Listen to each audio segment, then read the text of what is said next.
Hello everyone, how's it going? Everyone's saying Crash 1. Matt's back in here, Frederick's in. We're gonna get a lot more people now because some of the guys don't normally go on Periscope. Which, by the way, the Periscope stream... Okay, first off, for those who haven't seen this stream on Periscope, who aren't in it, which is still happening right now, by the way, Merry Christmas Eve.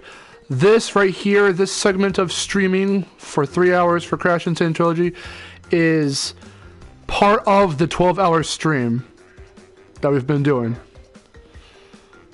I might send up a link in a little bit down below in the description to our Periscope stream because that's still going on right now. We're 5 hours in and we're going pretty strong. Technically 6, but during the first hour ended up crashing and we had to go back into it. But we've been having a lot of fun so far, so thank you guys for tuning in. Now we're on the PS4. We'll switch to the Xbox One in another 3 or so hours. So everyone's saying Crash 1. We got 2 that are saying Crash 2. No, 1 that's saying Crash 2. But the one same guy is still saying Crash 2. Rico Powell says Crash 3. So we have 1 for Crash 3, 2 for Crash 2, and we had a couple that have said Crash 1. So, okay, saying it over and over again that doesn't count as multiple votes, yo. So people are saying Crash 1 right now. Let's wait just a little bit longer and see if anyone else says anything different. Besides, yeah, don't spam. We have mods in here who know what to do for people who just completely are dumb. So far it's Crash 1. We have one for Crash 2, no, 2 for Crash 2, 1 for Crash 3, I think, or something like that. You never played Crash 1 until this year.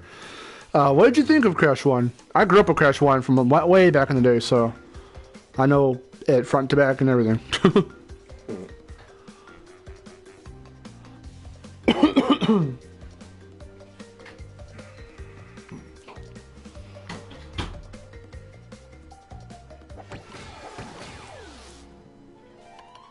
Let's play the Spyro demo. Alright, we went to the 7-minute mark. We have 20 seconds. Keep going. We need multiple people to say either 2 or 3. And we'll see if it overtakes the first one. But we have like at least a good 4 to 5 or so for 1. And we still have only 1 for 2, or 2 for 2 and 1 for 3. Everyone else to follow the rules in the description below. I got rules for everyone. There's a separate set of rules for just casual viewers and then those for mods.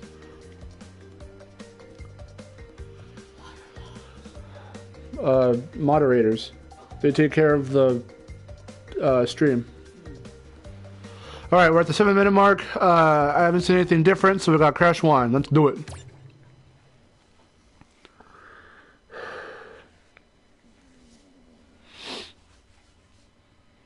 Oh, that's right, the Kingdom Hearts 3 worlds. G-Man was in the Periscope stream earlier, and he said that... he said that not all of the worlds, but a good portion of the worlds in Kingdom Hearts 3 got leaked, which is hilarious. So sorry for you Kingdom Hearts fans out there. Whoops.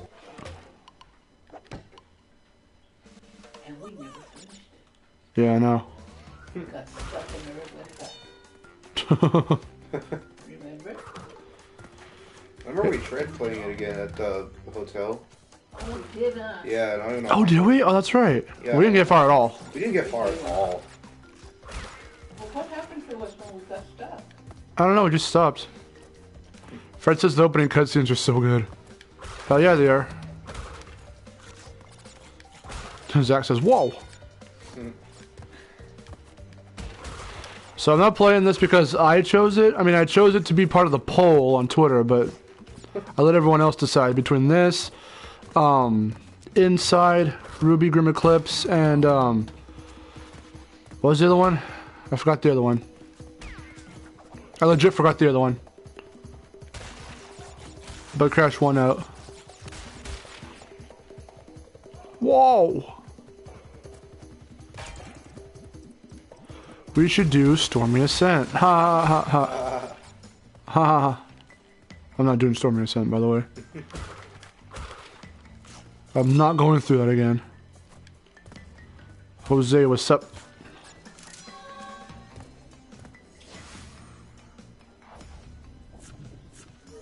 $3% for one gem. Makes sense. Seems legit. Seems legit.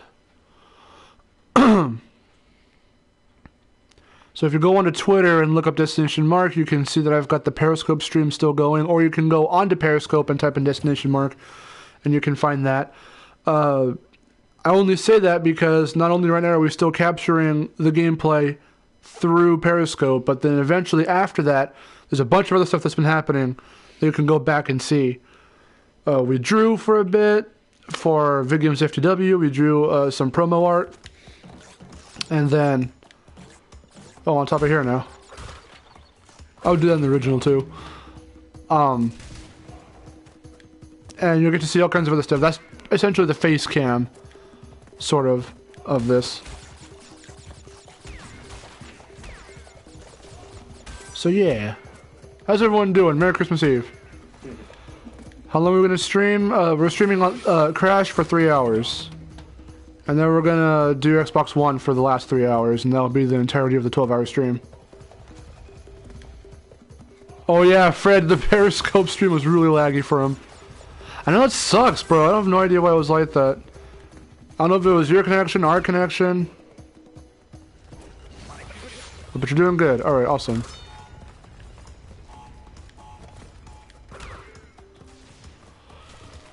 Yeah, we've had fun. I know Josh Gaming was in here. He's probably doing his own streams. Or maybe even his own videos right now.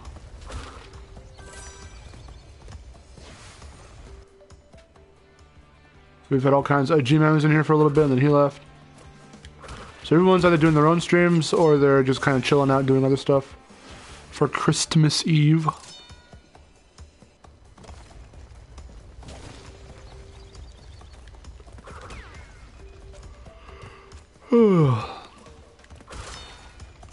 Earlier we were streaming some Mario Odyssey on Periscope, Mario Kart 8, we were playing against Velizio in ARMS. So we played all kinds of stuff.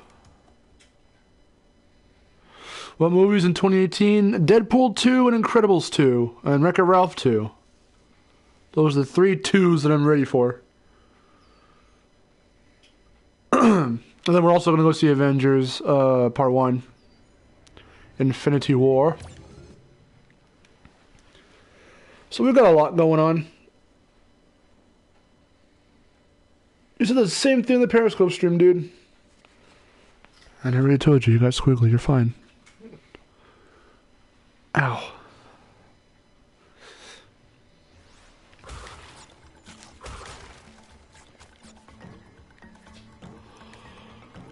Oh, the Great Gate. Oh yeah, Pacific Rim. I forgot about that.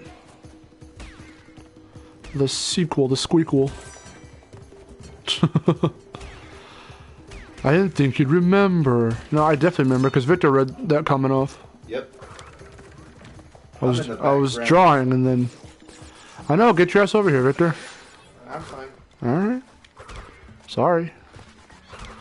Sorry for intruding upon your... Fuck! That's alright. Yeah, you were in the middle of fuck-ing. That's what happened.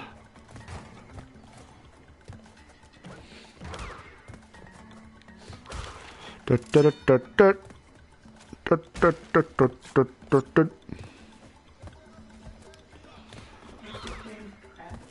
what I'm doing right now. What do you want in a new Crash game? It's kind of a broad question with a broad answer. So I don't want to bore you with the details, but I would say if you've gone to the channel and seen the Comeback Saga Part 1, stay tuned for Part 2. You'll get a pretty good answer there. A reboot would be pretty cool, but not in the vein of Crash Landed. Only because Crash Landed was going to be its own thing, so there's no reason to salvage the major gameplay elements from that.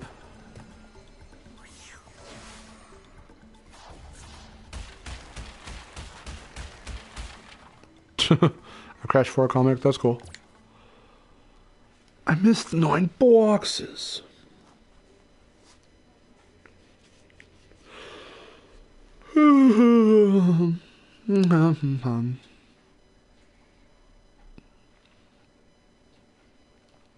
It still feels like morning. It's what, 2? Yeah. It feels like the morning.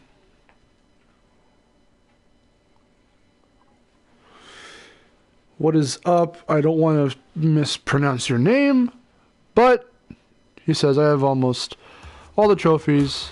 I can't seem to get all the relics, though. Which game for the trophies? Or is it all 3? Is it trophies again? Hold on. Are you having trouble with the trophies in all 3 games? Or is it one particular game's trophies that are tripping you up? If that makes sense. I hope I worded that correctly. If it's Crash 1's trophies, I understand, because Crash 1's trophies are pretty... I mean, not trophies. Crash 1's relics. Because Crash 1's relics are pretty tough to get through. Especially for newcomers to the series.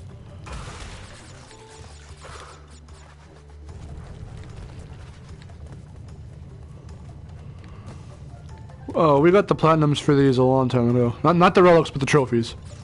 Fuck the platinum relics. I'm not getting platinum relics. I only have a couple per game. But we've done everything else. In fact, we stream ourselves doing all of that, so you can check out those previous streams.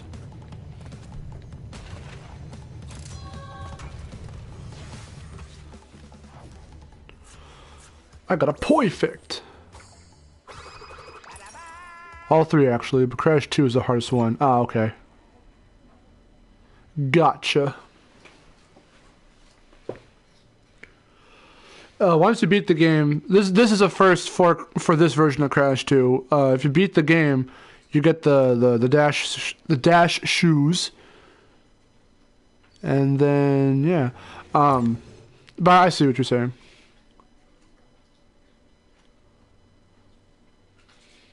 Flawless victory. Oh, the Whoop Islands. Oh damn it.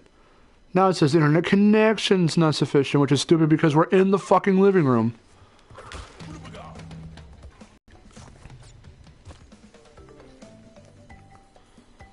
I was saying earlier in the Periscope stream that I made a video before Crash was shown off at E3 last year,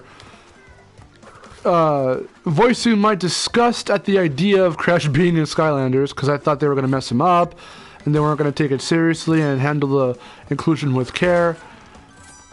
But thankfully, when they did say it, and they did announce it, at first I was still like, but then the more we saw of it, yeah, it turned out really good. Surprised the hell out of me. You have a second router for Christmas. Oh yeah, now I can finally have a good internet connection for the PS4. Nice, dude. And my cat is trying really hard to get into my mom's room. You can hear him meowing in the background, probably. In the Periscope stream, you probably can. In the PS4 stream, I'm not sure.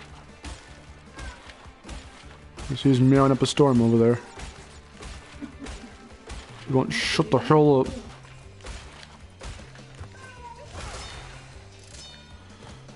Imaginators just sucked in general. Okay.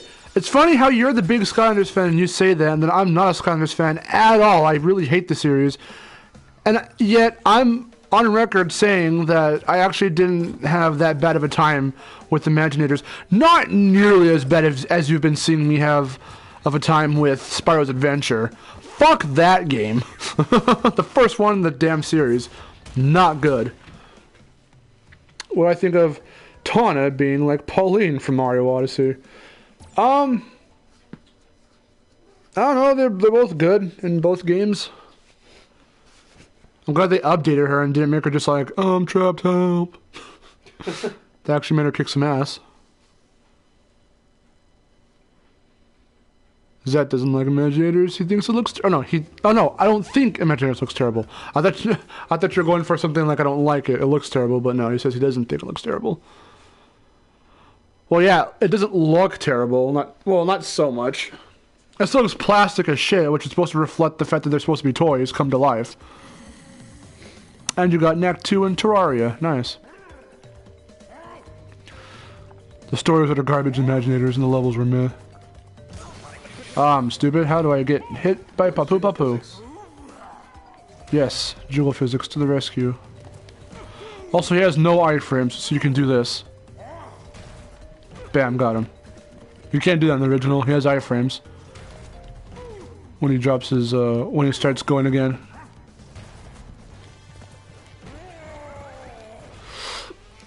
I always picture Tana taking a Jessica Rabbit role in the future Crash games. Gustavo. Hey, long time no see. What's up? Gameplay was good, but still. Okay, so to comment on Rico's thing, I still have yet to play a Skylanders game. They look like alright games, I suppose. Start with Imaginators. I don't care what Matt says. Start with Imaginators because even if the plot's shit and whatever, you don't play these games for the plot anyway, so who gives a crap? Next time I fight you in arms, young Mark, you will die. That was pretty fun though. Yeah. Fred, I would suggest start with Imaginators because not only is Crash in it and that inclusion was really good, but getting through the game is pretty quick. They handled it a lot better than they've handled most installments. Oh, he's in Mexico for winter vacation. Nice. No, start with Superchargers. Okay, he's only saying that because it's his favorite game. I still say start with Imaginators. Start with whatever fucking game you feel like. I don't even care. I'm not your dad. What am I trying to tell you?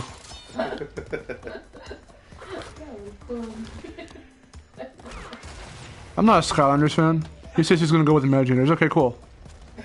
Gustavo is in Mexico. I read that one. For the winter vacation. Winter vacation. Because Crash. That's why I got it. Who enjoys listening to NF on wait, who listens to NF or join or look at? I have no idea what that is. Yes. Did you need it?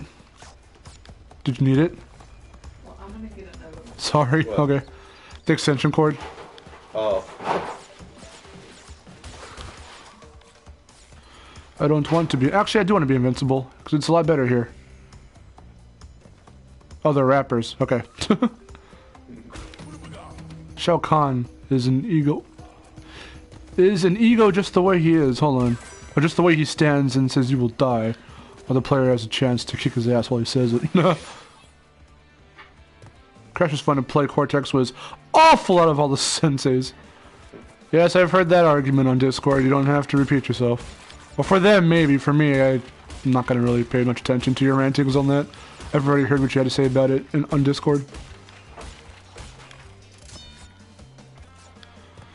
Why are you doing the game again since you already played it? Well, because I put up a poll for what game should I play on PS4 and everyone chose this one. I wish I had a better reason for picking Imaginators, but I just really like Crash, man. Hey, that's fine. I would not have ever touched Imaginators if Crash wasn't in it, or if they did it horribly, but thankfully they did it alright. And then, just to throw a bone to the Skylanders fans, I played the whole game, and I beat Chaos, and the fight wasn't even that bad. It was okay.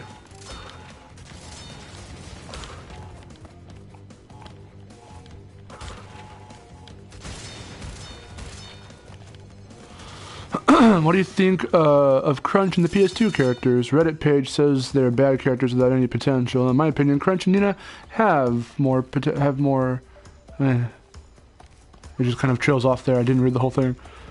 Injustice 2 is a good PS4 game. I don't have it though, so. I would like to play that. Yeah, we might get it eventually, but we don't have it as of right now. Gonna get your ass beat by Chaos in Skylanders Adventure. I mean, Spyro's Adventure. Yeah, I mean, we'll see. We're almost there. We have one more. Actually, since it's 2 o'clock, we already have a part up right now that uploaded today. So we have one more video to upload after that, or two more or something like that. And then from there, Wes and I have to get back together to do another play session. And we'll see how far we can get. Because we're like almost kind of sort of heading to the end of the game already. We're on like level 15 out of 24. So we only have 9 left to go. Cortex plays way better in Imaginators compared to Insanity. Well, I mean, yeah, they had time to flush him out. Versus Twin Insanity, where they kind of just threw him in. Well, not threw him in, but they kind of had him there, and then he was clunky in Twin Insanity. He's not so much in Imaginators.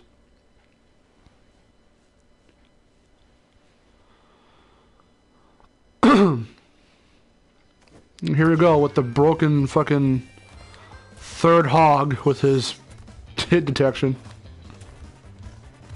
Who watched Big Mouth? I've heard of it, I have not seen it. Gustavo hopes that CTR gets remastered. What else did he say? I'm trying. Really need CTR to be up. I've already given my part about CTR. Oh, that reminds me. Okay, I just got reminded of something. So here's an incentive to check out the Periscope stream. After we do this for 3 hours, right before we choose the Xbox One game, I'll show you guys, on Periscope, I'll show you a sneak peek of part 2 of the Comeback Saga.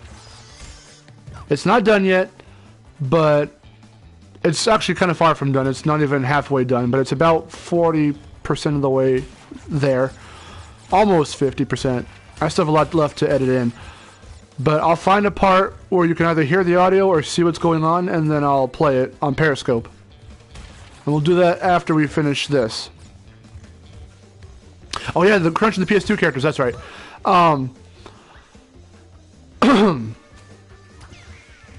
So, Crunch was always kind of handled like in an okay kind of way. He didn't have a whole lot going for him because they never really wrote a lot for him to do. The only real times you can play as him were in the racing games, a little bit in Entranced, and it's kind of it, to be honest. So they never really gave him much to do, and he always got either mind-controlled or just kind of shoved to the side because he wasn't part of the main adventure. So they didn't really give him much to do. That's how come they say he's a useless character. But if they gave him stuff to do, like if you played as him and he had a very Knuckles way of doing things, then he could probably be a pretty good character. Too bad ton of dumb crash for a real man. Again, it's not canon, so... Should they make a Crash movie and how would it work? Well, I'm actually doing a Crash fan film with some of the guys here, and actually, they're not here, but a couple of the guys online, we're working on a fan film. I have no idea when it's coming out, but hopefully it doesn't get canned, so we'll see what happens with that. So I already have an idea for how I want the fan film to go. People want more Spyro characters and Skylanders. Give me Skullgirls. Yeah, because, you know, Skullgirls has a better chance of getting in than Spyro, who's already in there. That's the one thing that Voice Legend and I can agree on, that he was trying to explain during that one Discord chat that we had, is that I'm still a firm believer of, if this is truly supposed to be part of Spyro's universe, they should have really given us way more Spyro-esque stuff to munch on. It doesn't have to be, look, it's only Spyro. Fuck these other characters. But if they fleshed out the other characters that you can play as, and also had their Spyro fix, just enough to where it still feels like it's in Spyro's world, I wouldn't have much of a problem with it, but that's not what they did.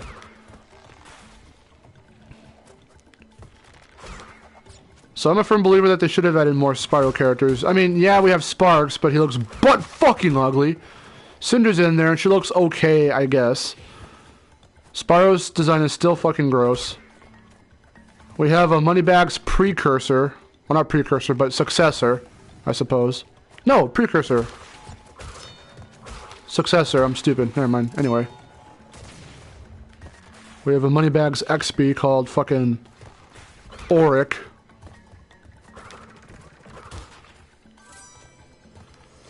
I mean, for the 20th anniversary of Spyro, if they do something in Skylanders, it'd be so awesome if they brought in Avalar as a world.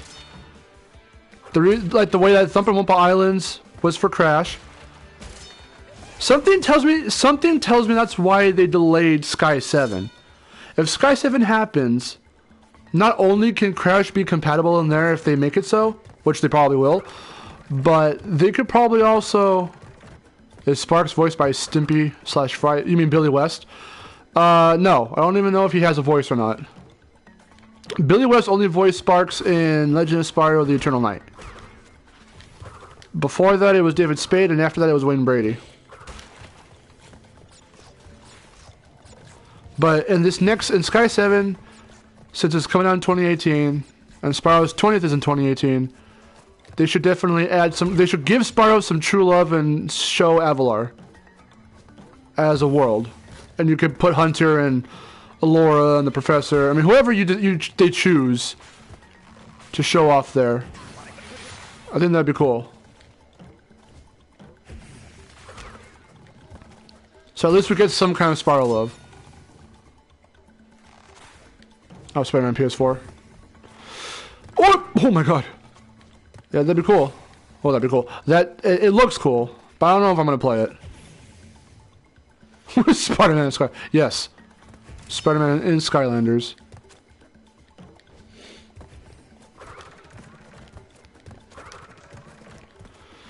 But I don't know how much more Skylanders will go after 7. It might even end after 7. I mean, I'm just saying. I'm not saying that's fact. I'm just saying that could be a possibility because. Who knows? Local Dimensions is no more.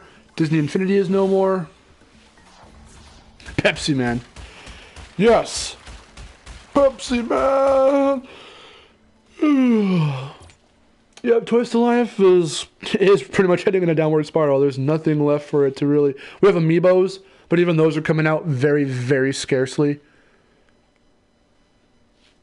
So these last 2 years just were not like last year and this year. Were just not the years for Toys to Life. Actually, let's go get Coco. I never did that. Hello, Coco. Yes. Let's go. Now we're in Up the Creek. And let's be the cook. Oh. Actually, yeah, I know who we need in Skylanders. Bubsy. Oh, Bubsy. Bubsy and Sky. I'm trying to imagine that. It doesn't seem to work. Matt's like, no. No, Zach. Yes, I know, voice legend. We talk all the time. On the Discord. It's him, me, Matt, and G-Man. We're usually the main four who talk a lot on Discord.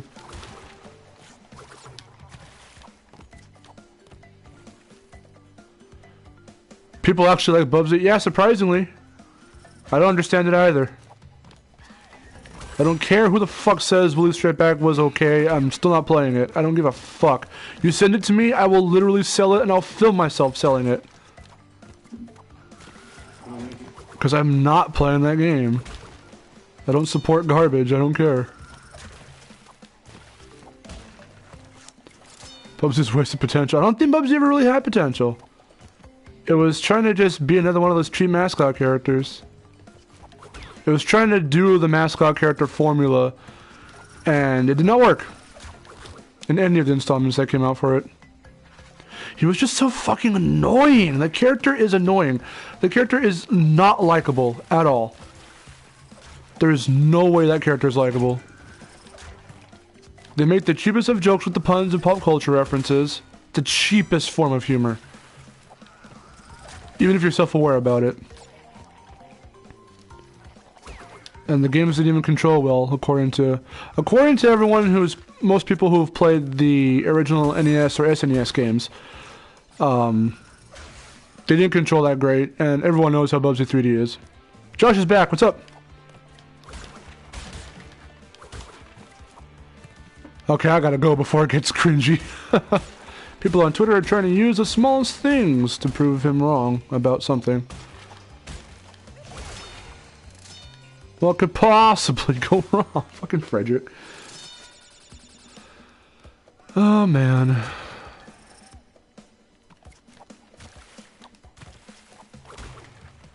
That was the biggest surprise of this year. Fucking...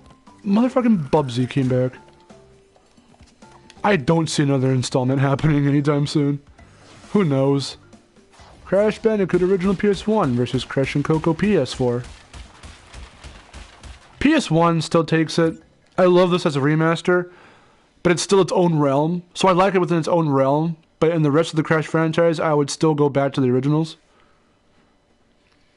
People on Twitter are using the smallest things to prove Skylanders is ending. Oh. Yeah, what I said earlier was, I said it could potentially end. That's not me saying, yeah, it's fucking over. It's just me saying, yeah, you know, whatever.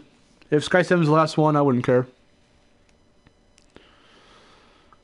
I know, fucking if Bubsy can come back, Spyro sure as hell can. Well, tune into part 3 of the comeback saga for my reasons on just that. I do really wish one of them. Engine and Crash 3.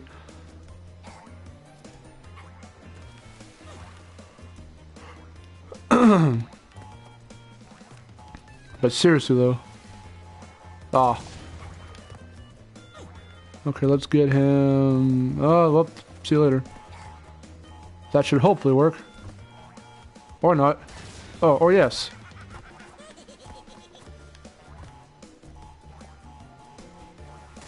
Boom. Got him.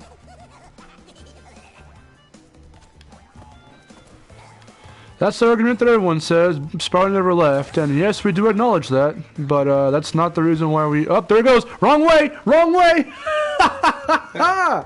Yes! Yes! That happened to us only one other time, and that happened...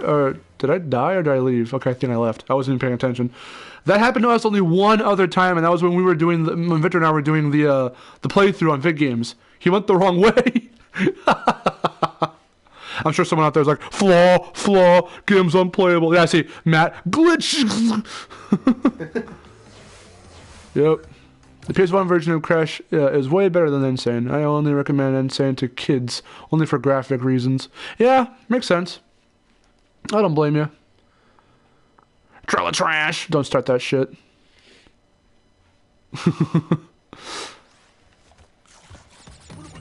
Earlier, Matt's like, I don't want to start a controversy. I'm not starting anything. No, it's fine. You're good. We should do a Phoenix Wright-esque debate. Objection! Fucking, you're wrong. Well, Crash Bandicoot character could have their own game. Well, Cortex almost had his own game. It was called Cortex Chaos, but it never came out. It was going to be in the same style as Twinsanity. It sounded interesting. Josh, objection! My god. Objection! I can't even say the word anymore.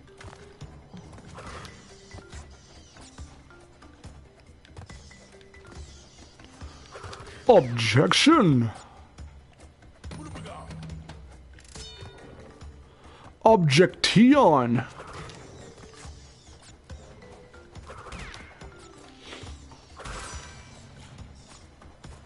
Oh. Charlotte, shut up! I love Crash Twinsanity, don't hurt me, that's fine. Dude, a lot of us in here love it too.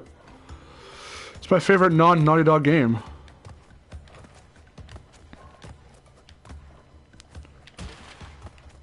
But I don't think it should get remade. Instead, I think they should do Crash Evolution. See, Crash Evolution makes more sense to bring back if you're gonna bring a dead project back because...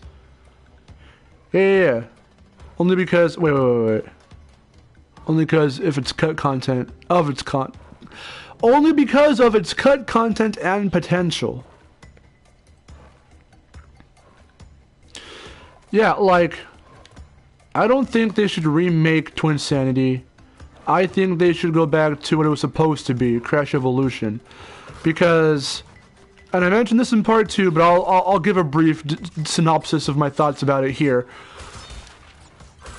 People like Voice Legend and them still want to see something continue after Mind Over Mutant.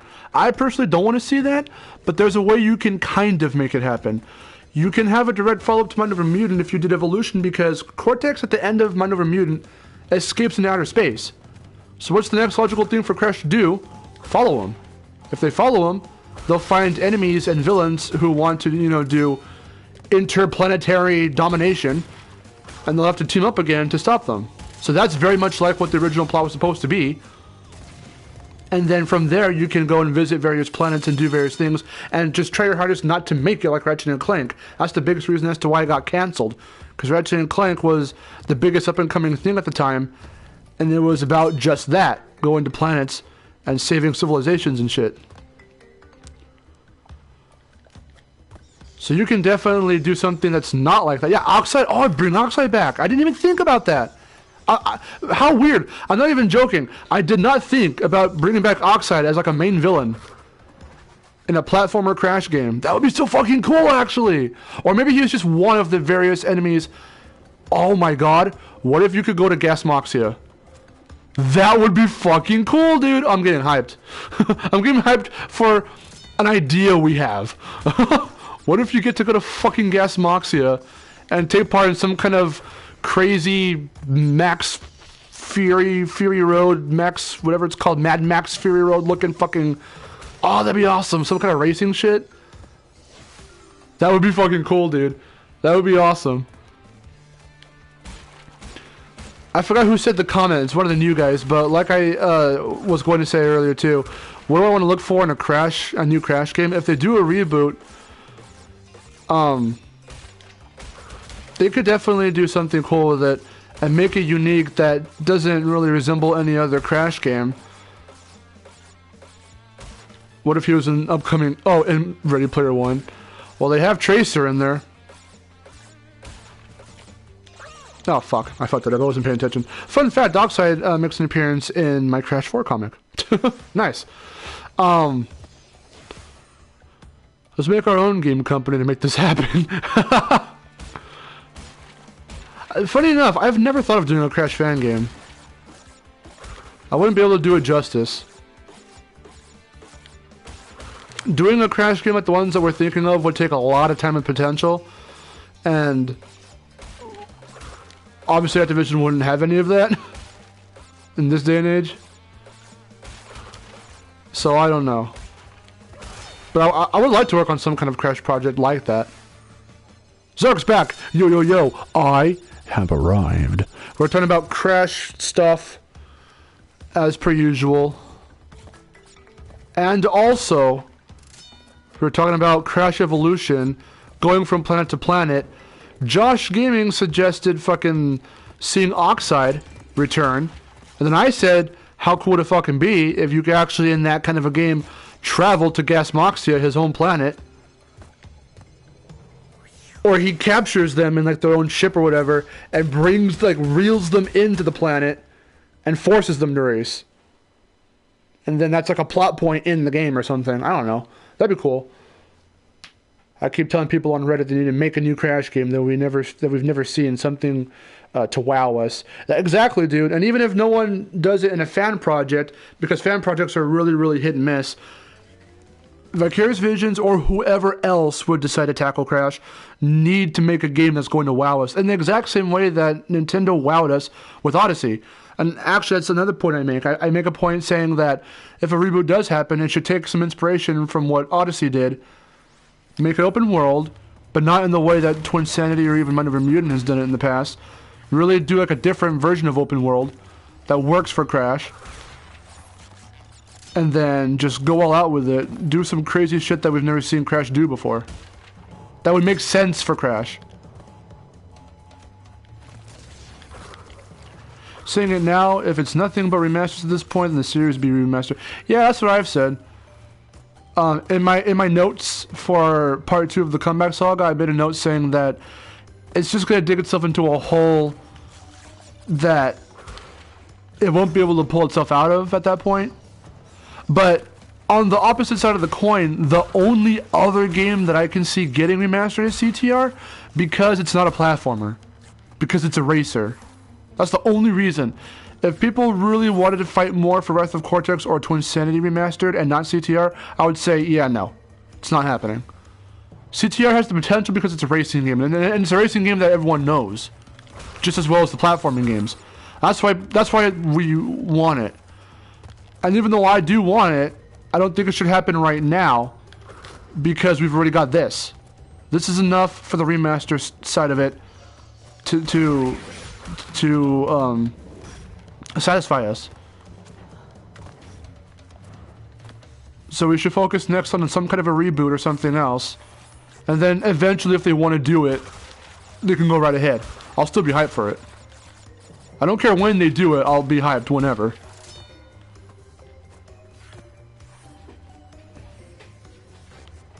Yeah, no, exactly. As Zach's saying, he doesn't want Crash to be treated like a nostalgic pandering brand. No, that's exactly. If they kept doing other remasters besides CTR or whatever the hell else, it'll end up becoming that. It needs its own new legs to stand back on again, as it were. That's what I'm saying. The only other game that can get remastered at this point for Crash would be CTR. But that's it. Either you do that or you don't. Activision's going to see it as, yeah, no. And a lot of the fans don't want it because we already have 3 of them right here.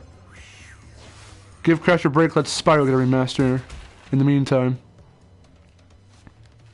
Well, that's okay. See, Matt, I can see a reboot for Spyro happening too. See, the only reason why we want a Spyro remaster, not because Crash did it. Don't fucking get that in your head. Not because Crash did it. It's because, like Crash, they did Insane to remind people how the original games were. Like, how they started back in their heyday. It took off. It was popular back then, and this just proved that it can still be popular now. But they can't stay in this bubble. They have to move out. So with Spyro, we need a transitional thing before just, okay, something brand new. I mean, if they decide to do that, depending on how they do it, I won't mind.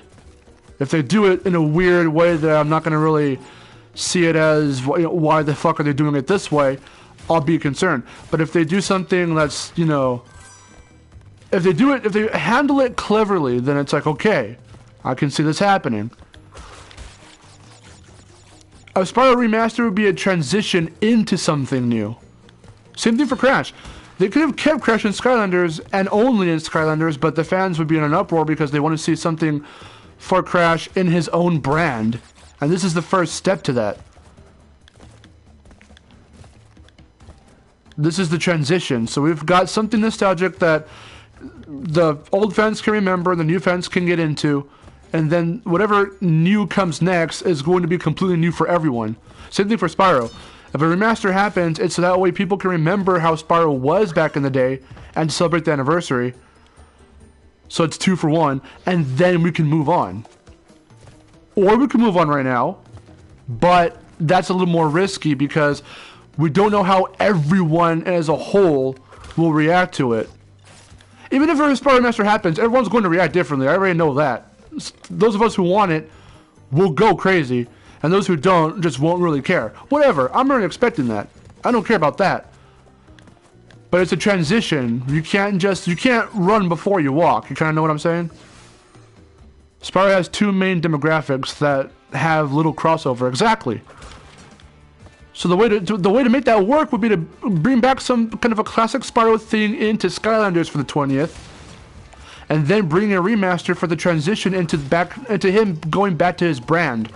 While staying in Skylanders, because they're not going to cut him out of that series. As much as I personally would like them to, it's not going to happen. Whatever, I don't care. But I want to see something for Spyro as a brand back. Be it a remaster or something else. If it's a reboot, I'm going to lose my shit. Again, if they do it good and it looks nice, I'm going to lose my shit. But I feel a remaster should happen first and foremost, so that way there's a transition into a new-ass, different-ass project, like a reboot. Or a new game, or whatever they decide to do afterwards. That's why I'm saying. See, Slendy kind of has what I'm saying. They might, not that they are, but they have the potential to mess up a very just brand new game out the gate if they don't do a transition first. I mean, that's... I will seriously call my mom and start swearing if they make a reboot. No, don't get me wrong, I want to see a reboot, but again, there should be some kind of a transitional phase for Spyro like there was for Crash. That's all I'm saying. Not because Crash had a remaster, because Crash had a transition, which was the remaster. That's what I'm trying to say. And you'll hear me say something like this in part 3. Question is, though, will kids like classic Spyro gameplay? Well, I mean, you don't see kids of today playing Crash online. That doesn't mean that they're not playing Crash at all. When G-Man came over, we went to GameStop, we saw little kids playing the demo. And they were liking it. They were having fun. They stopped after a while, but they were having fun. And it brought a tear to my eye because I remember being that old, that age, and playing Crash for the first time.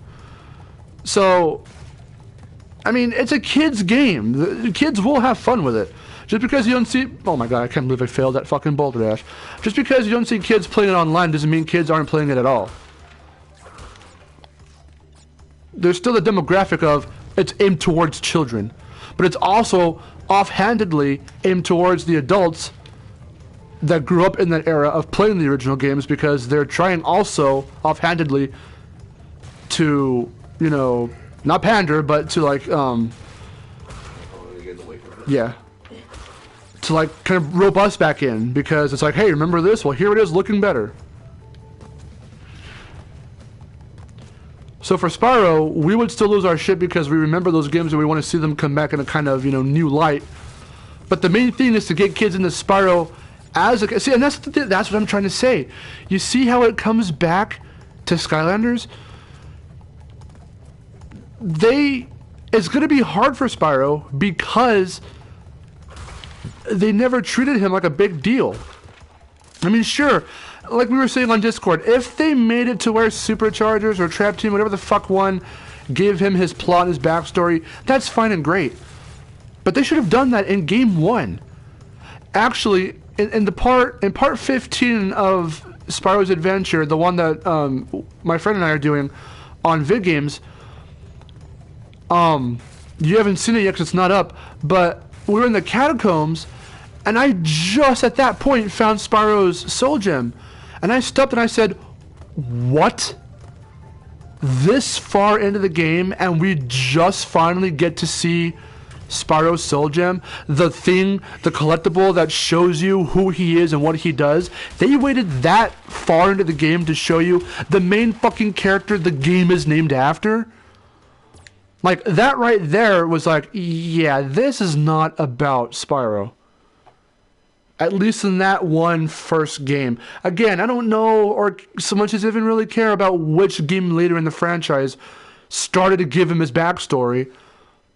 It was kind of too little too late at that point, because, yeah, they're trying to make up for it now, but they should have established it back then. Because that way kids can really get like, okay, this is Spyro the Dragon.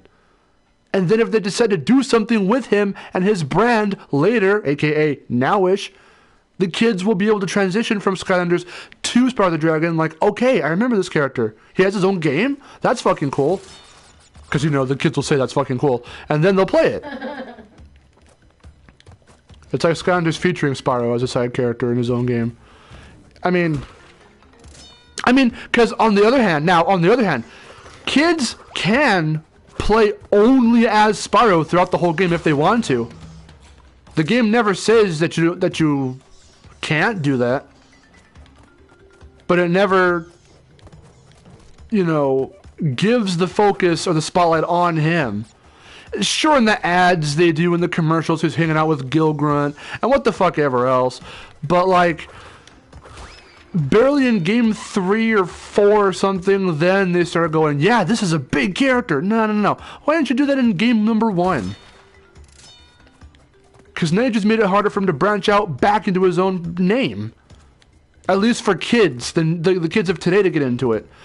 the majority of us who are nostalgic fans from back in the day will be all over it, no doubt. For those of us who want it.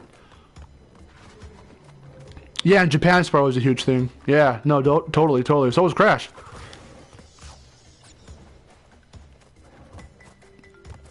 But again, I don't want to get too far into my thought process. Oh, shit. I don't want to get too far into my thought process because, again, I'm saving most of my thoughts for part 3 of the Comeback Saga. It's all about Spyro. So that's like what I'm saying. Like, hold off on Spyro thoughts and stuff until, Yeah, see? And even those who can't, for whatever reason, get a PS1 or something, who want to play the old games. I mean, you also have the PS3, because they're on the PS3 as well. But to just pick up and play right on the spot, you can get it on PS4, and that'd be cool. You know? There's no harm in that. And you can tell Activision is... You can tell. Let's see, but yo, watch Toys for Bob end up doing the remaster. Spyro fans... I don't know. And I don't really even care who does it, as long as they follow the original concept and nail it down correctly. And give it enough time to, you know, actually... Because Insane was rushed. I've already admitted that. And it's obvious if it wasn't already. So if they did have more time to let it boil in the pot, then the finished result wouldn't be as glitchy as people have been complaining it to be, and all that kind of crap. But if they give Spyro... Like, because...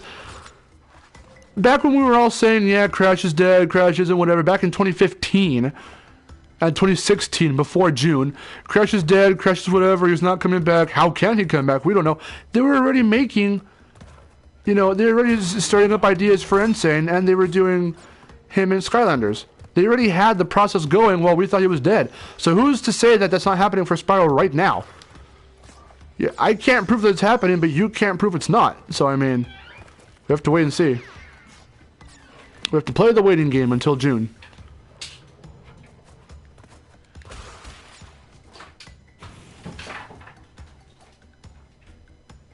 Also funny because I went back earlier, I think today or yesterday, and I was trying to see all of the times that Insomniac ever mentioned. So they're kind of playing the same game that Activision was. Oh yeah, we'd like to try and find a way to make Crash return. And then when actually outright asked if they're doing anything, they said, yeah, no, we're not. Well, we don't have anything to say about it. I don't know. Talk to Sony. And then Sony would say, yeah, talk to Activision.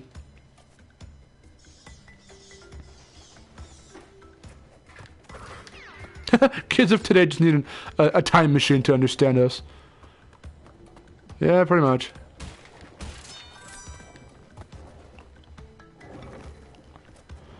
I mean, because there's the haters. There's those who don't want it to happen. You don't want it to happen. So if it happens, I'm not going to fucking care or be surprised if you don't get it and you don't support it. Whatever. There's going to be tons of people like that. But then again, that's not who they're trying to aim at. They're aiming at those who will support it and who do want it.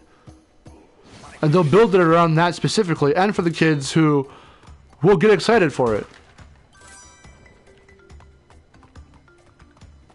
But we don't know if anything will happen yet because they're not saying anything, and we just don't know. That's the trickier part for Spyro to get something outside of Skylanders, because he's in it. Like, he is in it. And they're still trying to figure out what they want to do with Skylanders for 7 anyway. That's what I'm saying. If they do want to do something for Spyro, like I was saying earlier... Oh, shit, I don't know why I did that. Josh, like me. Like I was saying... You can tell, right now you can tell that Activision is trying slowly to gauge people's interest in something for Spyro, for classic Spyro. Because just a few days ago when they had their little thing, Christmas whatever, hey, have you played our stuff? They showed off Destiny, they showed off Call of Duty, they showed off Crash, and then they showed off a lot of Crash stuff. They showed off the game, they showed off merch, they showed off the first 4 figures figure, and then right below the Crash figure, they showed the Spyro figure. And the description of it was, if you remember a certain platforming dragon, or played Skylanders religiously. So they mentioned it they mentioned it as 2 separate entities. Because, and that makes sense because this one is based off of classic Spyro. So duh, right?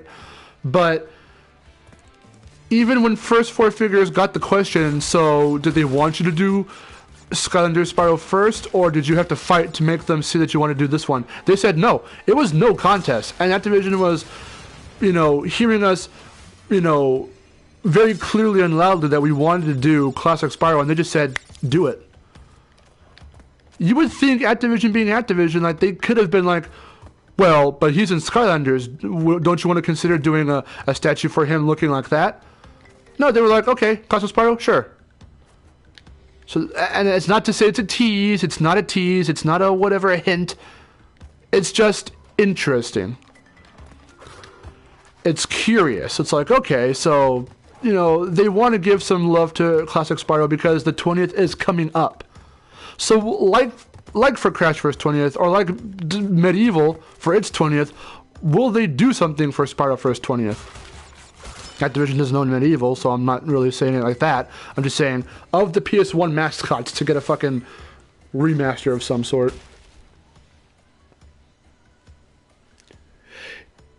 Yeah, see, the thing is that, separating Skylanders from Spyro.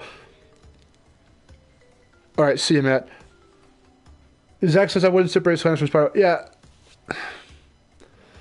They're technically already separate because there's not a whole lot. That's what I'm saying. There's not a whole lot between the two that is that similar.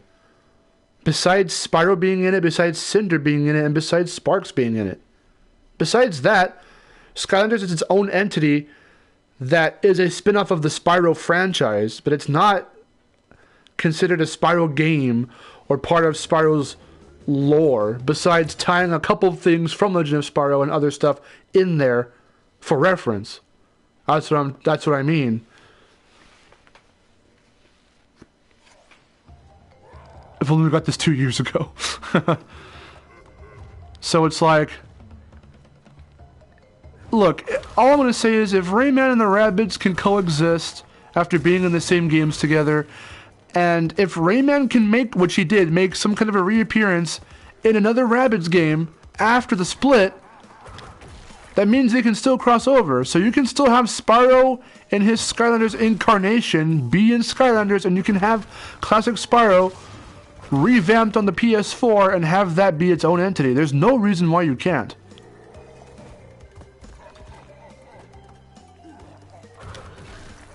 The characters don't even actually act the same as Classic or Legend. Yeah, that's what I'm saying.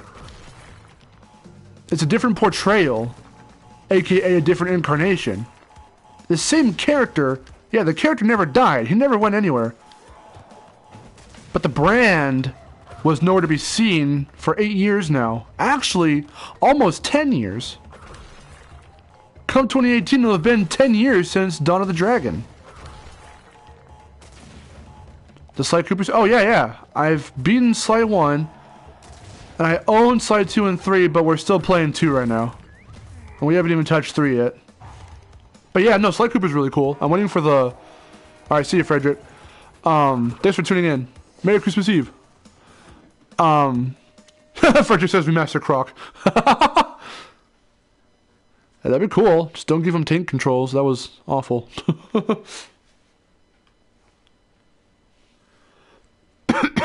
Oh, back, not eating yet. Oops. Oh, okay. What's up? We have 2 hours to go. Yeah, Josh, geez, 10 years. Hard to believe it's been that long. Yeah, that's crazy. There's a lot of complaining with a TV show and a movie with Sly. Because the movie got canceled and they're turning it into a TV show. So that's got people in sort of an uproar. There are some things from Square-Eyed Jack that he states about why Skylanders is a Spyro spinoff. No, Skylanders is a Spyro spinoff, but it's still its own brand, just like Rabbids. Rabbids is a... Because, see, Skylanders and Spyro have their own separate trademarks. Spyro TM is part of Skylanders TM. That's how it is. Same thing with Rabbids. Rabbids TM used to be part of Rayman TM. But Rabbids got their own TM after being in Rayman. So now they're separate entities, but they can still cross over because they're owned by the same people and created by the same people. Even though Spyro wasn't created by Activision, he's still under their jurisdiction. So because they own both Spyro and Skylanders, they can still make Spyro games and still make Skylanders with him in it. So they're not going to separate Spyro completely. If they did, I would actually be like, hey, okay, because that's me. But they're not going to do that.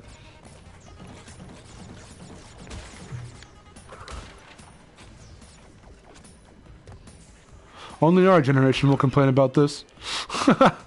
Oh, trust me, I can write a book about it.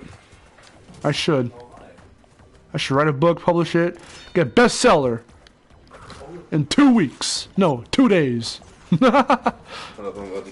That's fine. I got hurt. It's your fault.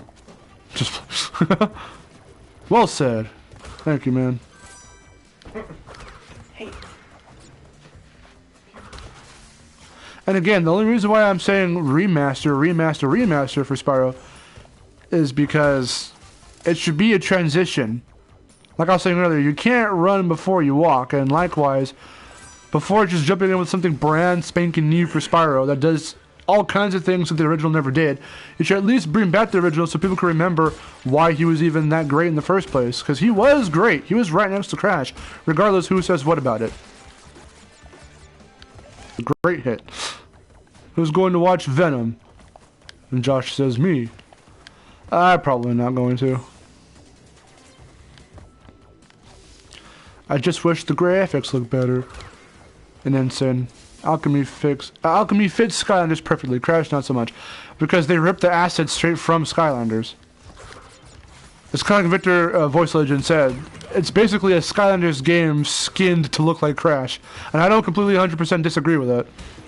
I don't even really so much as disagree with it because it's not that far from the truth. If you saw the development build, they used a crap ton of Skylanders elements before replacing it with Crash. And that's not the main issue with it, with the way it looks. I think one of the bigger things is the palette choice for the colors of certain things and for the realistic lighting. If the lighting wasn't as realistic, in certain areas it works very much, but I understand when, say, like, oh my god, I understand when, like, say, when Voice Legend says that the lab doesn't look that great, like, visually, it's because of the color choice and it's so dark. And I get why they were trying to do it like that, so it could be mysterious and whatever, but it got that feeling across. That feeling was conveyed in the original without the use of harsh lighting and shading and harsh colors. They had bright colors and still came off as, oh my god, this fucking level, you know? So I understand that. That makes sense. I get why people would fucking goddamn it. I get why people would say that about it.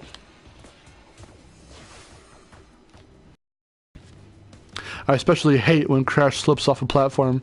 Yeah, that has to do with the collision box. It's more rounded and pill-shaped than rectangular shape, which is the norm for characters. I'm paying attention. I'm trying to talk and have conversations with you guys. I fucked up. Whee! The great things are being cancelled. I like the Sinister Six for Spider-Man. Oh, no. Like the Sinister Six. Or like the Slime movie. I think I remember hearing about that, the Sinister Six film. I think I remember that. This game is my least favorite title from VV, but everyone knows that.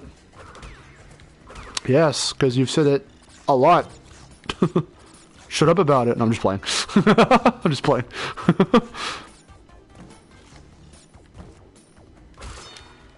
Wee! I have 99 lives.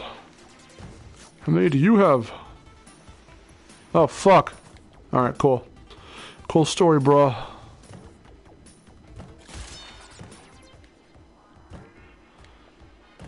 Wee! Wee! Oh, fuck. Wee! Wee! I'm having fun.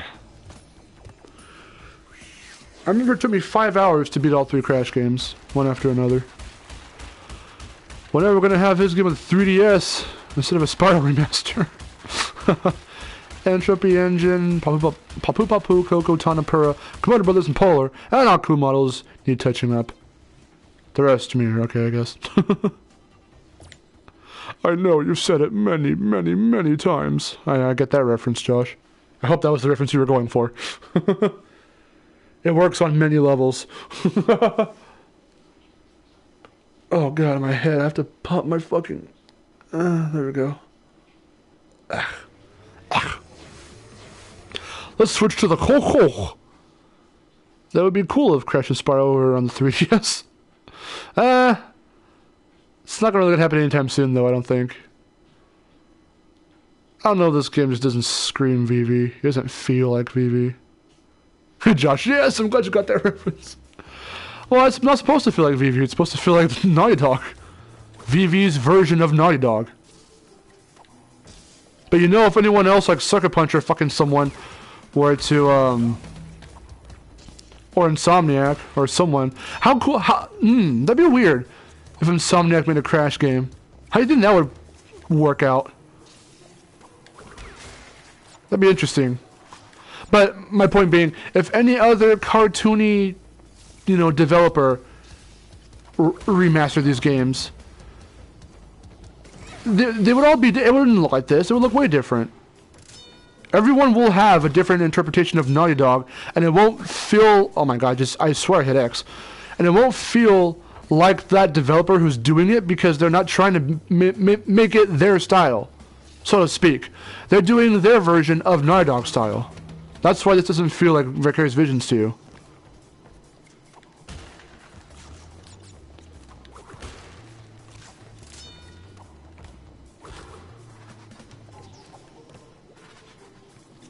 This game screams Disney more than Looney Tunes or Warner Brothers. Yeah, it was going to have... If you looked at the old animation stuff they were doing while working on the game, it looked a lot more Warner Brothers, which is what the original, you know, inspiration was from back in the day. The engine could only get... See, because everything... The reason why Insane looks and feels and flows the way it does... And I've explained this to Voice Legend, is because everything in this game is based off of algorithms. That's both the strong point about it and one of its downfalls for why people say stuff against it. Because algorithms are meant to calculate the way something should be. It won't hit it every time. A computer can spew out the same result multiple times, but it will never do it perfectly every time, if that makes sense. Like, when they animated the original Crash from Naughty Dog, Infamous, the Crash son, they hand animated everything. Everything was done by them. It was scripted. If it had to go this way, it was going to go that way every time, and it would not change. It was written for it to do this. And it worked. Here, everything was left up to an algorithm because they didn't have a lot of time. If they had more time, it would look different in a better way. It still looks good now, don't get me wrong. But the strongest example of what I'm trying to say is if you went to the GDC panel where they showed off the part where they said now's not the time to be cocky. If they showed that, or when they showed that, they also showed a bunch of animation tests with Crash, and he's way more Insane Crash, and he's way more expressive. They showed him running away from like a boulder or something that crashed onto, almost fell on him, and he looked at it, freaked out, and then moved out of the way. And when they showed that, the way his expressions were and everything were very wacky and exaggerated. His eyes went super wide. And that didn't really happen. That doesn't really happen to that extent in the final game for here because they didn't have a lot of time. So they just have everything, the way the holograms are in 2, the way the lions move in Chinese Fight in 3, the way all of these patterns for the platforms and characters move, it's all left up to algorithms. They were programmed to move in a circle, but they weren't scripted to move in a circle. For the most part. Or even if they were scripted to move in a circle, it wasn't hand done. It was artificially animated, if that makes sense. You can see this with the rollers, in Jungle Rollers, or the Rolling Stones, or even in Crash 2. because the rollers were in a couple of the snow levels. There are times when the rollers are coming back from they go from side to side. Sometimes they won't. They'll roll a little differently. Their roll kind of like, it's harder to describe. You'd have to see it in action. But if those of you who have seen that and get what I'm saying, that's what I mean. That's an algorithm. It's not scripted to be the same exact way every time. So everything is left up to algorithms. That's the reason why you can go flying when you get bucked off of the Hog or Polar, or even when Coco goes flying off of Pura in Crash 3.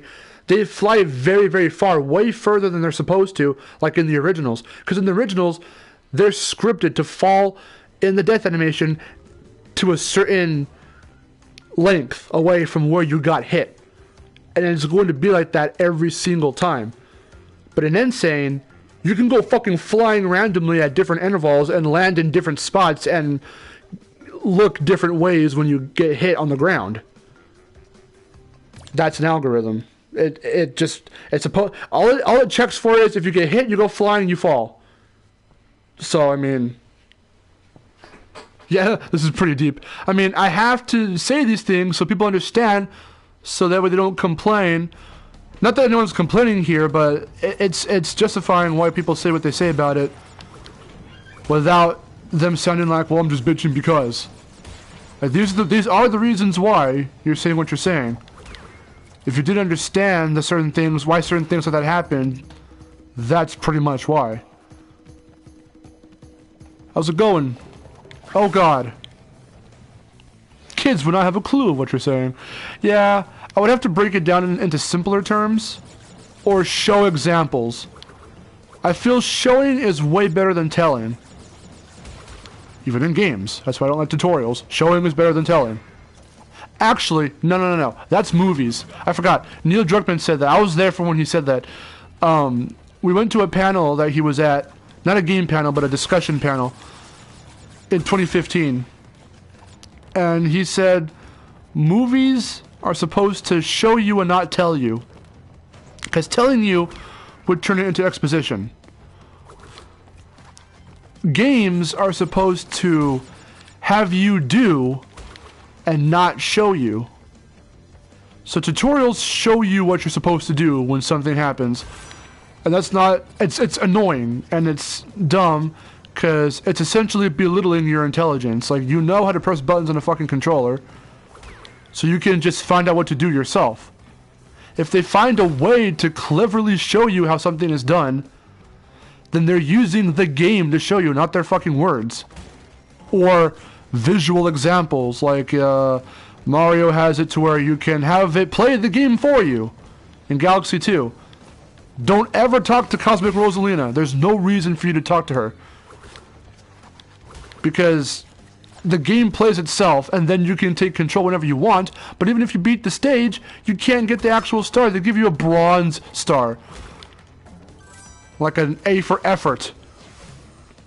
And you can't even move on because you don't technically beat the stage. It's such a stupid inclusion. And I love Galaxy 2, don't get me wrong. Love that game. Hate that tutorialish shit that they pull. It's stupid. It was not needed whatsoever. You know what they say, show, don't tell. Yeah, exactly. I like it though. It makes it more realistic. You're not going to fall the exact same way every single time. Yeah, oh no, that's a good way to uniquely individualize every action you do for the algorithm. At the same time, the way Crash was, oh my god, the way Crash was built on a technical standpoint, it was not built that way. As much as they made it cool and individualized for that, that's just simply not the way it was built. So it half works, half doesn't work. She's pissed. Sorry, Coco. Look at her shaking her head. That motherfucker. I'm so mad. Odyssey has something similar too, but it's not as bad. Yeah, I've noticed that too. There's a lot of technical stuff that kind of happens with Galaxy or Odyssey, where sometimes the shadows are kind of weird. Sometimes when you throw Cappy in the air, and you're at an angle, Mario will do it diagonally. He'll be in a diagonal position and throw Cappy. Or sometimes, I had this one thing happen, and it happened in the playthrough on vid games, where I got hit in the Luncheon Kingdom by one of the blob guys that turn into lava when you jump on them. And when I got hit and died, Mario died upside down. And then he fell. It was really fucking weird. That's some algorithmish kind of stuff happening there as well. It's very, very strange. When I was little, I always thought that Crash and Coco were Indian. I get why you say that. It's because of the tribesmen stuff. That's Native American more than Indian. Except I know what you mean by Indian. But I see what you're saying. You know what they say? All toasters toast toast. Thank you, Zach.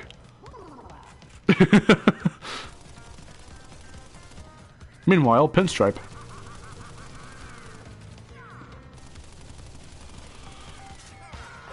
Get out of here, Pinstripe, with your frickin' Hubert cursing text. See, even the way he fucking flies and hops around is not scripted. It was only programmed to go a certain way. Because you saw him not finish his flip, and then he was already upright, and then just kind of hovered down to the ground. He didn't flip onto the ground. Something very, very small. You can't complain about that because you'd be stupid if you complained about it. But that's what I mean. That was an algorithm. They just said, okay, have him flip and have him land here. But he's not going to do it the same way every time. Jess Harnell did pretty good in this game. According to G-Man, he kicked ass in it. Because when G-Man met him at that one convention, he said that to him. He said, "What's up? Did I kick ass in that game?" I was like, oh my god. I've eaten, so I'm good. Nice, Roy. I haven't seen you back in a while, actually. Good to see you. On the Periscope stream, we've hit 6 hours and 24 minutes. It's crazy. Technically, we've been going for 7 hours because we did a part 1 stream where we went for an hour and then it crashed on us. So now, in this one, we're 6.5 hours in almost. But technically, it's 7 hours. They're stopping at 4, right? We're stopping at... What do you mean? Huh? What? When you We're stopping... To change out to the Xbox One, we're going to start... We're going to end at 5. Oh, okay. What time is it right now? We have 2 hours. 3:30. Yeah, we have an hour and a half. And then we're going to switch to Xbox One. I've been feeling Cuphead won the poll. Which is fine by me, because I fucking love Cuphead. Let's see what's going on. Sonic Remaster, Xbox 360. Oh, fucking mini. Oh, yes. In fact, those algorithms didn't work at all because that game is glitchy as shit. You can... And they used fucking... They used mocap animation for the characters, for the... Oh my god. For the cutscenes. Which... Yeah, it shows, and yeah, it's bad. It's really bad. Mocap, thankfully, has gotten so much better recently. If you want an example of good mocap, watch fucking Ruby. The mocap in that show is so good. It started off very weird looking because they were just experimenting with it. But with where they are now in Volume 5, it looks so good. The visuals look good, and the mocap is just very well done.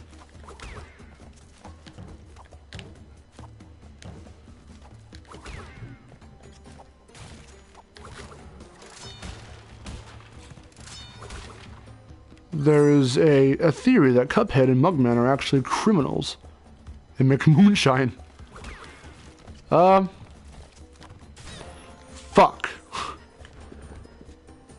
Well, I wouldn't say it's too far off. I mean, after all, they do pour XXX into themselves, which at the time stood for alcohol in the old cartoons. It was Tres X. You mean a game theory? Instead of Dos X, it was Tres X. Woo! Fucking hog. I'm so not paying attention. Medieval's coming. Do you think Spyro's next? That's what we were talking about earlier. I don't know if you missed the whole conversation or something, but we were talking about that. Okay, I need to stop. This fucking hog is kicking my ass. I'll stop right here and then wait for him. There we go. Oh boy, another one. I'm so excited to play with him.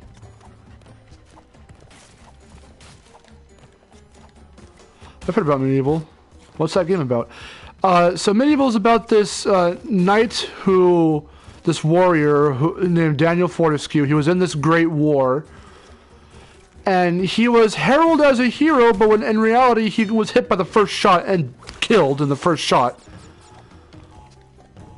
And then all these years later, this evil wizard comes in and he's like, yeah, I want to fuck shit up. And so indirectly, Sir Dan gets resurrected and has to stop him. That's essentially how it goes. That's like the basic synopsis. That's just a theory. A game theory. Thanks for watching. But yeah, no, Medieval's really fun. I remember playing the demo when I was a kid. Yes. And it was fun. Don't. Oh, fuck.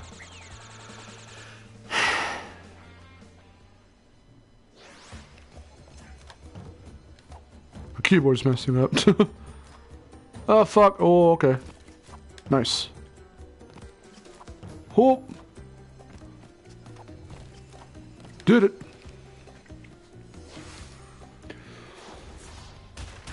Oh. All the normal platformers back in the day had such simple plot lines. The platformers, yeah. Oh. You think that's bad? I'm typing on my phone.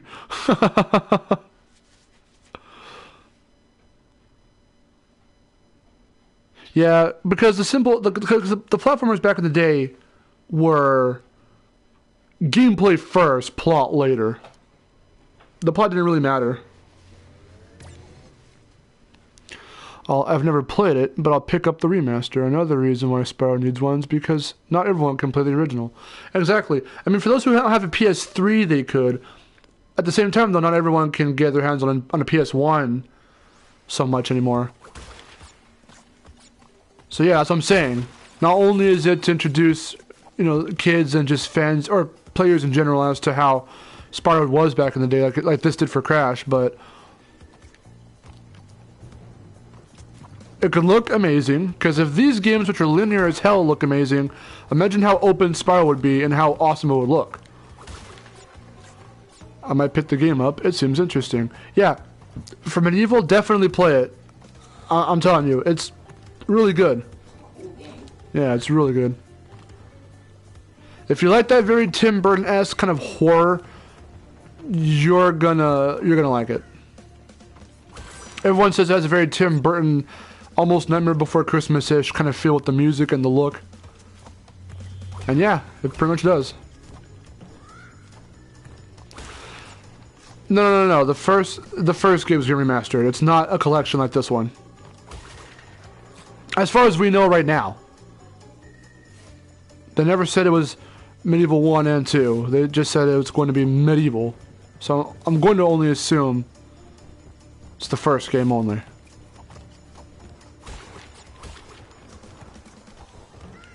I fucked that up.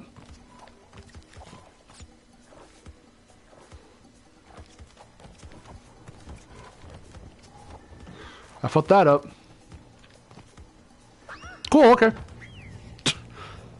Seeing all the classic Spyro merch kind of confirms that it's happening, considering how the people behind the Skylanders brand ran a tight ship on that stuff. Oh, you're talking about Spyro Remastered. Who knows? If they did all three games, that'd be awesome. If they did just the first game, I would still lose my shit because I love the first game. So I don't know, we'll see. Not everything has to be a trilogy just because Crash did it. If it was just the first Spyro game, I'd take my money, I don't care. It's gonna be fucking awesome. Nathaniel Focus here, what's up? I'm so glad the vultures respawn, yeah, definitely. Because if they didn't, I would lose my shit. In a bad way. In a very, very bad way. When do you think the Spyro Remaster will come out? If it happens, I would say either late 2018, maybe early 2019.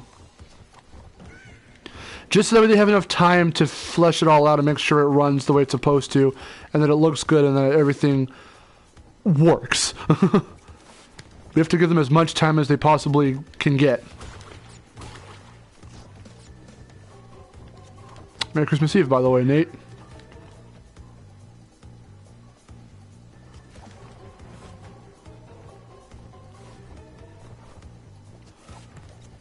Sunday says the summer.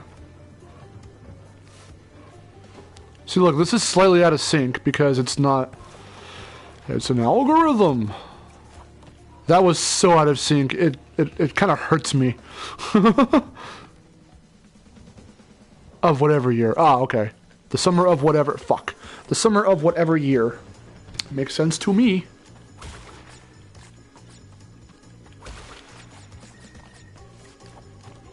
Okay, I'm gonna sit here and read comments. Or stand right here and read comments. They better not mess up the Spy Remaster at the Sane Trilogy. God damn it, Roy. That's what I'm saying. Because you can tell of the glitches and tell of everything else, they have to dedicate way more time to a Spy Remaster than they did to this. And that's just the truth. That way, these kinds of complaints won't come about.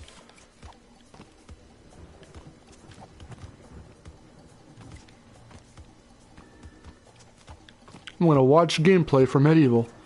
Yeah, definitely do it. I think you'll like it. If you like that kind of... It's not horror, like scary, like really scary, but it's just that kind of gothic horror. So if you like that, then... Coco takes her laptop to heaven. She's gonna send a tweet saying like, this sucks. I'm dead.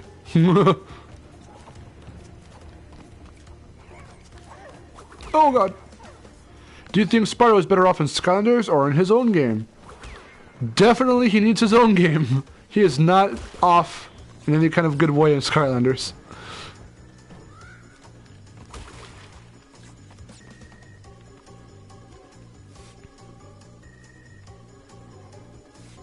Dan walks so hilariously in the original Medieval. Yeah, he kind of hobbles. Yeah, it's funny. I can't wait to see what it looks like when they start showing off footage of it. They probably won't show anything until E3, I think. But I'll be excited anyway. If they have a playable demo at E3, ooh. And they have to get to E3. This year's was hella fun.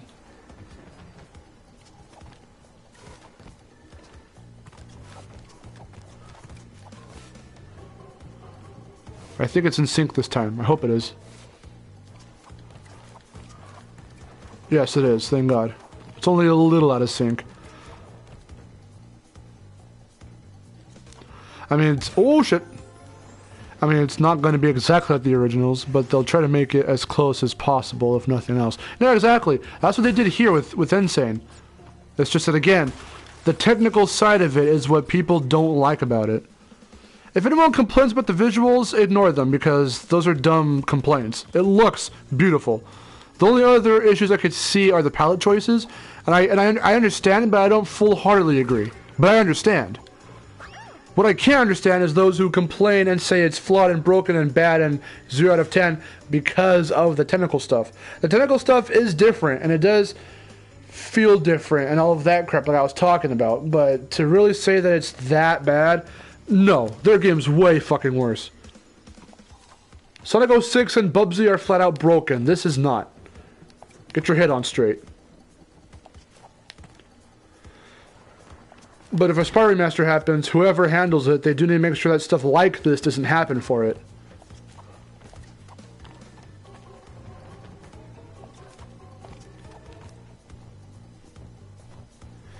I'm gonna start picking up all the remastered games they make because I feel like playing PS1 or PS2 games on the PS4 will be fire. Yeah, definitely. Who would voice Spyro? So, most people want Tom Kenny. I would say it would be cool to have Carlos Alazraqui back. The guy who did him in the first game. Or they could bring in someone completely new who can hopefully do their own good take on Spyro.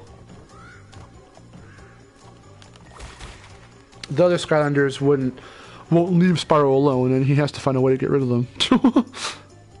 Most likely Jess, even though I'd prefer Tom Kenny. I love it because Josh doesn't like. I forgot about that. Josh Gaming doesn't care for Jess Harnell as Spyro, and I think that's hilarious. Tom Kenny is more popular. The only way he won't is if he's busy or it costs too much. But no one even liked Carlos's voice. I mean, some people did. I mean, I did. Because when they first were developing Spyro's character, they were trying to make him very much like Sonic, with that 90s punk attitude. And then afterwards, they were like, yeah, let's just make him, like, full of heart. He's a hearty hero. And that's what we became with Tom Kenny voicing him in 2 and 3. And then, Tom Cruise. Yes, not Tom Kenny. Different Tom.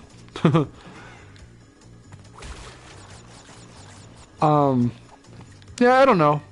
Just not any of the fucking Skylanders voice actors. Because all 3 of them do not fit Spyro at all. Josh Keaton, Matthew Mercer, and in the show, it's Justin Long. They don't fit Spyro. Where's that nasty Nork? I'll torch him. Keep your horns on, Spyro. You maybe want to play Spyro now. Fuck the Xbox One, let's play Spyro.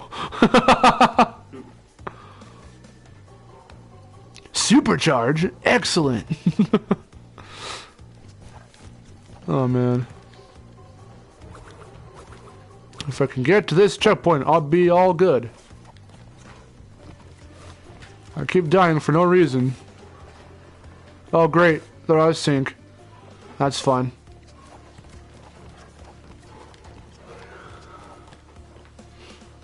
When's the next E3? It's June. Well, they're always in June. This one in particular, I forget the specific days, but it's sometime mid-June, in the middle of June. Because this year is from the 13th to the 15th, and we left on the 12th, so we can have that day to drive over as far as we could to get there.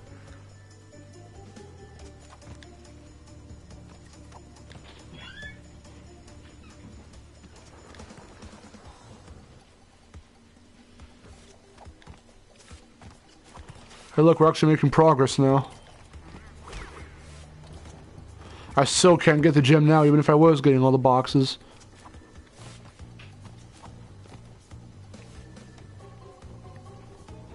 Oh, because you live more in the north?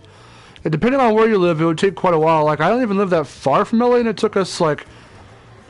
We had to dedicate a whole day to driving the majority of the way over there, so we can get most of the traffic out of the way. So you have to really plan out how you get to to a place like that.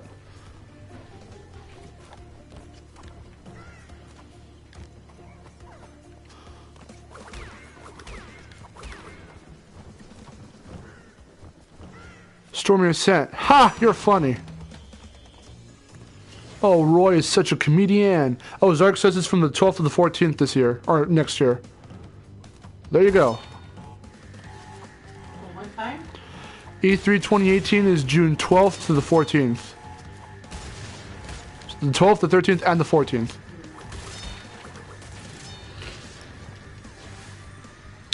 I couldn't even beat that level. It's crazy. I beat it.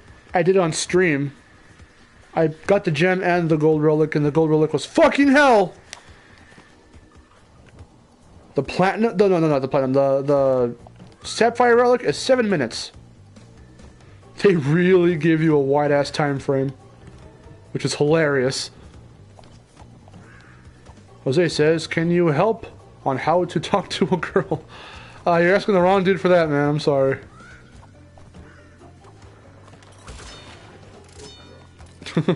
Be yourself. Don't put on a face. And respectful. And just...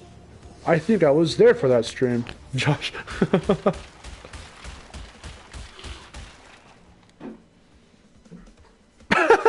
Freaking Slendy. Just be confident and treat her like a normal person. Right. Treat her like a human. Okay, because that's what she is. I don't know. I love it. Say, hey girl, you fine. Then If they slap you, that's a good sign. That's a good sign.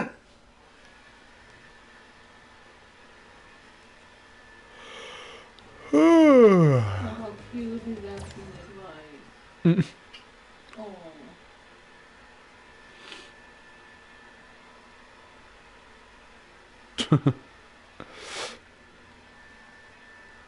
Oh man. Lights out. Not one of my favorite levels in this game. Josh, slap.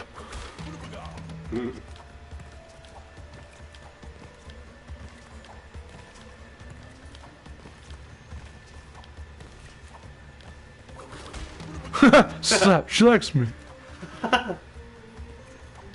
There you go. Open. Whoi. Yeah, we're back to 99 lives. Awesome. We gained them all back.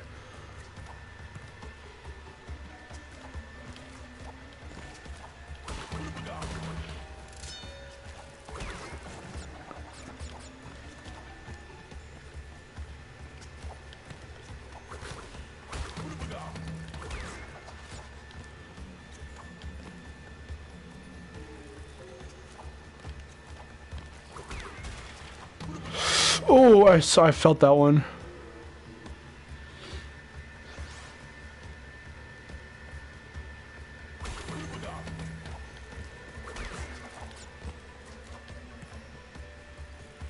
No, the slap thing was a joke. Don't take that one seriously.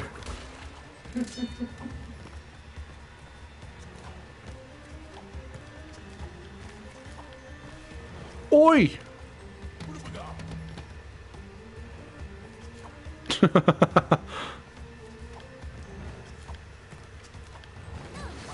Oh no, oh no, I'm gonna die. I'm gonna die. There it is.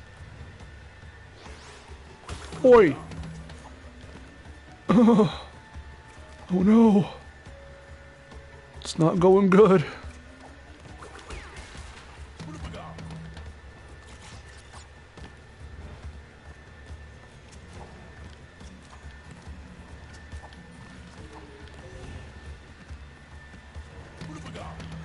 Eh.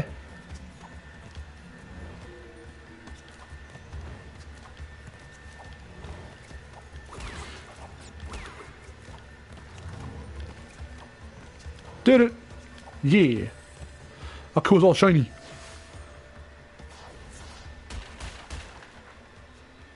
Yeah. Exactly, Slendy.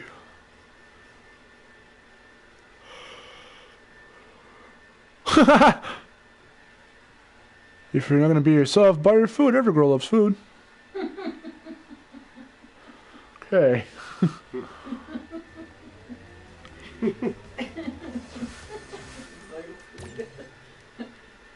Tacos. Jaws of Darkness.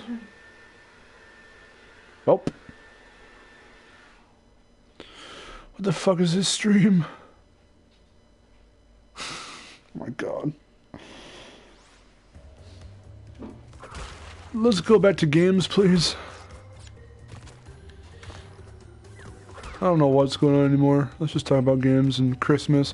Okay, here's a question, because we're also supposed to be celebrating the 5 years of Destination Mark. How the fuck did you guys find me? What was your first Destination Mark video that you ever came across? What? The first Destination Mark video that the viewers ever came across. Hmm? The first Destination Mark video the viewers have ever come across. Okay. Name it. That's what I was saying to them. Why the hell are you deaf? Take your headphones off. Stop listening to Totem Holcomb or whatever the fuck. I can hear that shit. Listen to Tikimon.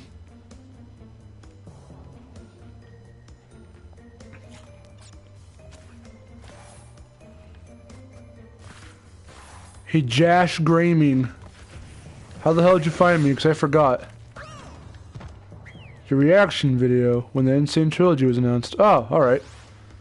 I didn't even realize, like, I don't even remember, but I probably found you through G-Man or Jerry.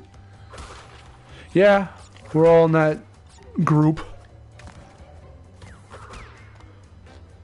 Oh yeah, Zark goes way back. Zarkrin found me back when he was known as Sly Cooper, when I did the Skylanders, the Crash Spyro Rant parts 1 and 2 for Arc 2 of Trash Talk on Westside Studios, which was made like 3 or 4 years ago. So Zark's been around. He's been a regular for. He was our first regular. He's been around for a long fucking time. Zark's got you all beat. Zark's a Westside fan first and foremost, which not a lot of people can boast about.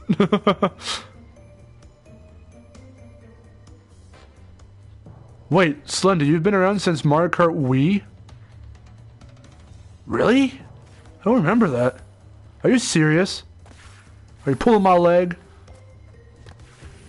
I saw your Mario video. Which one? Rico, there's a bunch of them. Be a little more specific.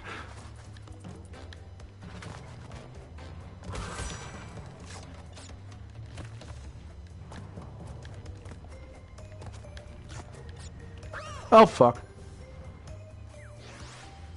Twitter, and then my Mario videos. Oh, okay. I just sliced that person in half. That's a little disturbing, Grandma.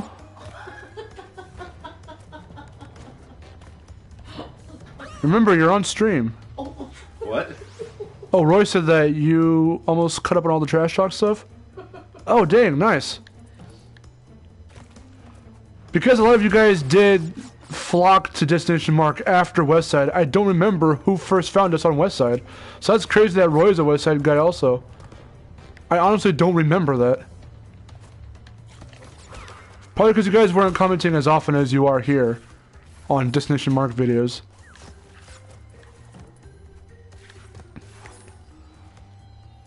Rico, all of them.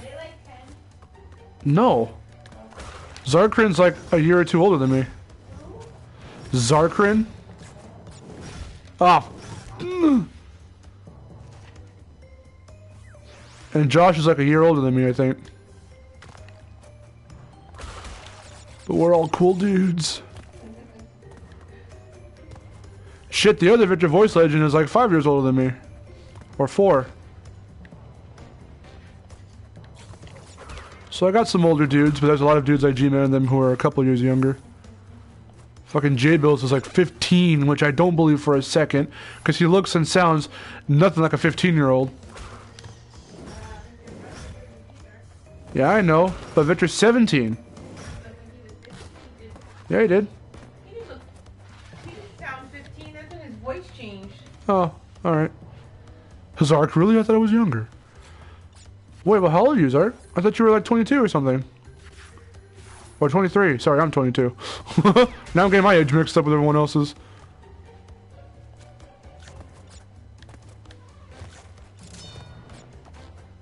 I'm way younger than Mark.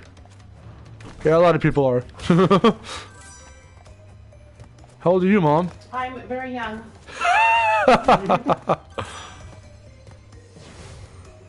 Oh, snap! Zark's younger. He's turning 21 in March. I swear I thought you were older than me. Oh, well then. That's crazy to know. I could have sworn you were older than me, and now I'm freaking out about it.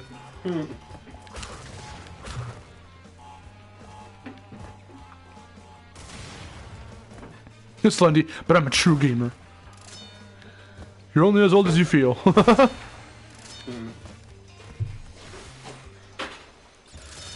Well then shit, I'm 12 then. Shit. Oh, man, I'm 6! Oh, man, I'm 6! If anyone gets who that's from, which comedian said that, then you're awesome. Okay, I better not soft lock like the last time. Spin. Okay. Rico's 19. And Roy turned 21 last month. Well, happy birthday to all of you, be it if it's going to happen soon or if it already happened. Slendy says, remember back in the days, Mark, when you did those glitch videos? Oh yeah, awkward game glitches. buddy. Dang, okay, Slendy's legit. Slendy's been around for a while. I just haven't really seen your name that much. Marcelo. Huh. I bet you nobody in your little clica is 71. Okay. Was it Jeff Dunham? No, Roy. It was not. Josh says, I feel like I'm 180. Well then, golly gee, old fella, you've been around for quite a while.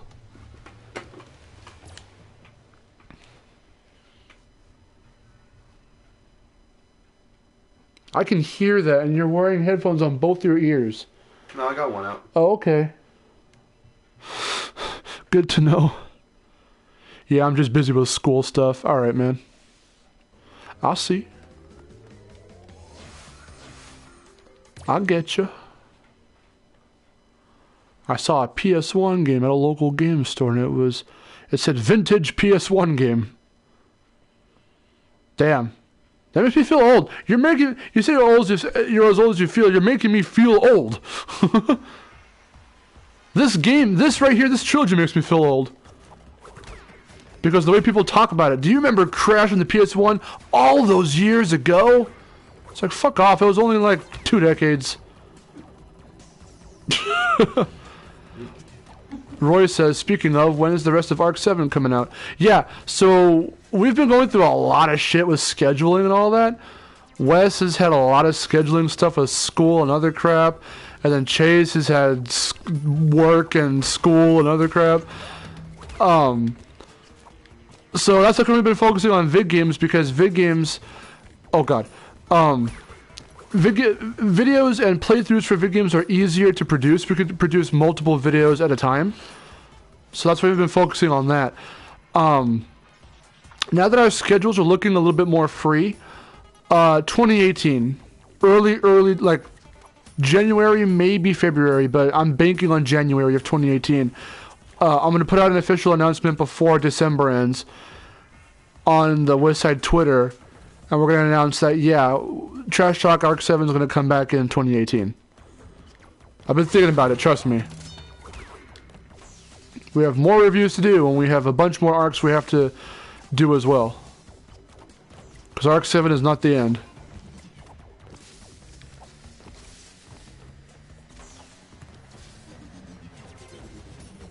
I know, you don't even understand. I want to do Trash Talk again so bad. It's been too long. It's been like 5 months at this point. Been quite the hiatus.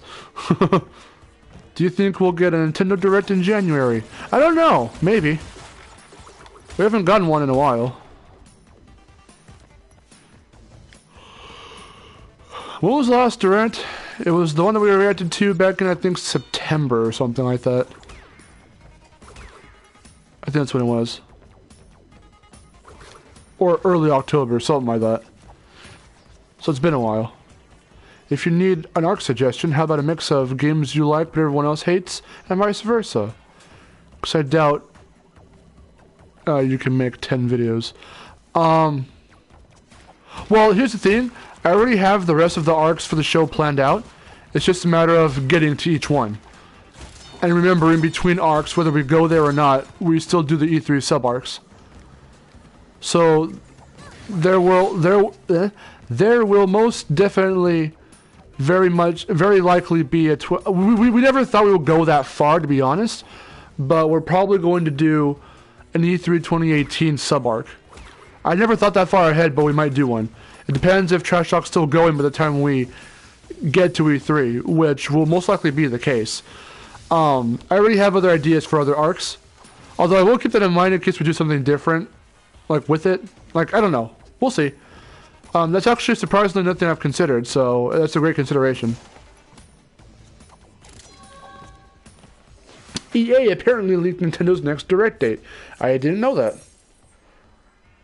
Yeah, the last Direct was 3 months ago. Yeah, makes sense. What's this ARC thing? Oh, so so on our other channel called Westside Studios, we have a review show called Trash Talk, and instead of seasons, we do arcs.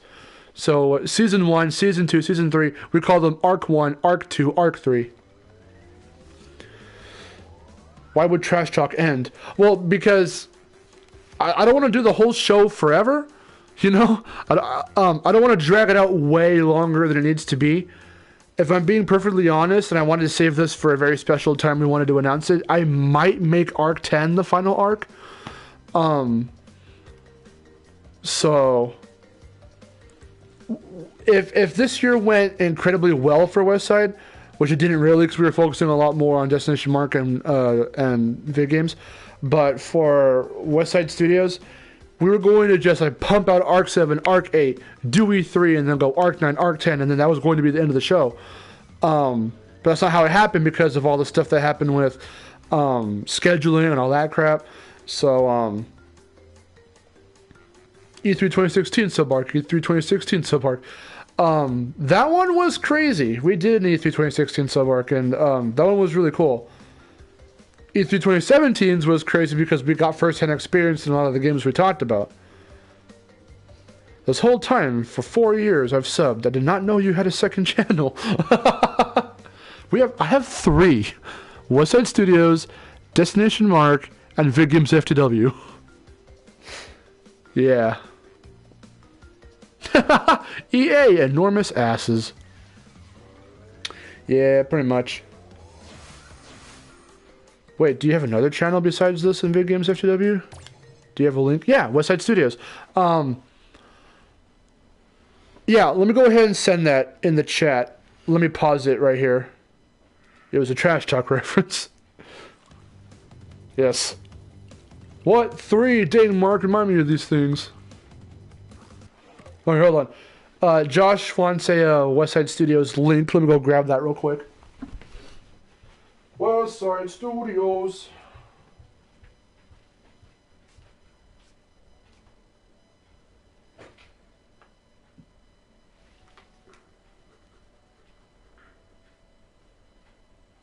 So why am I playing in different places?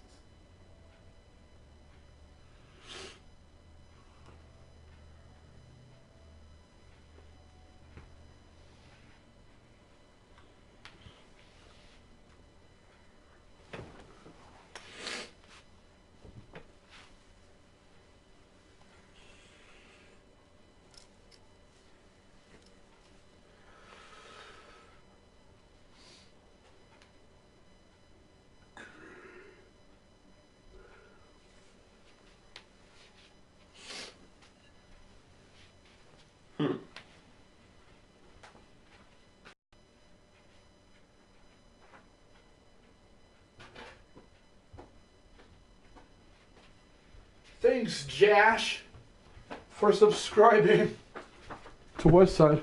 Okay. So, there it is. Wait, what are you going to do on the Xbox One? And are you going to stream? Yeah. Zach, might as well sub. Thanks, man.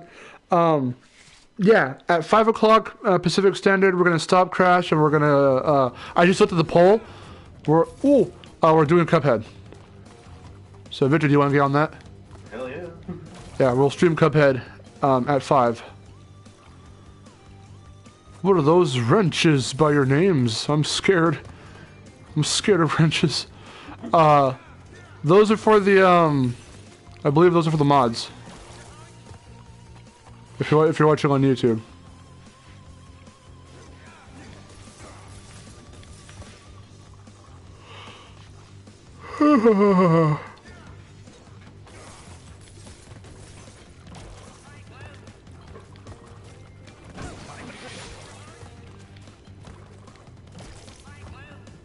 Yeah, the mods.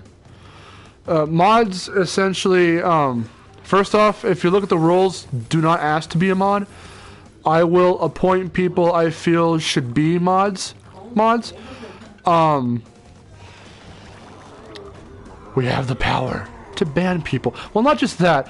It's it's just those. It's for those to regulate the stream. Make sure a bunch of dumb people don't come in and post shit. We had one guy doing that earlier. I did see those comments. It's for people who post stupid crap on the... Which one time we had a barrage of people doing that crap. And they did it to G-Man also. It's sad, and I don't like when that happens. But, I'm dumb, but I'm lit. But yeah, no, so, It's just make sure the stream goes good with the chat and all of that stuff. So again, don't ask to be a mod. I'll just... What was that? Alfredo? Yeah! Open the door. Somebody. Oh god. But yeah. Merry Christmas Eve! Christmas Eve. Hi, Fiddle. Yeah, go ahead. Hi. You're good. Roy. That's my mom's boof.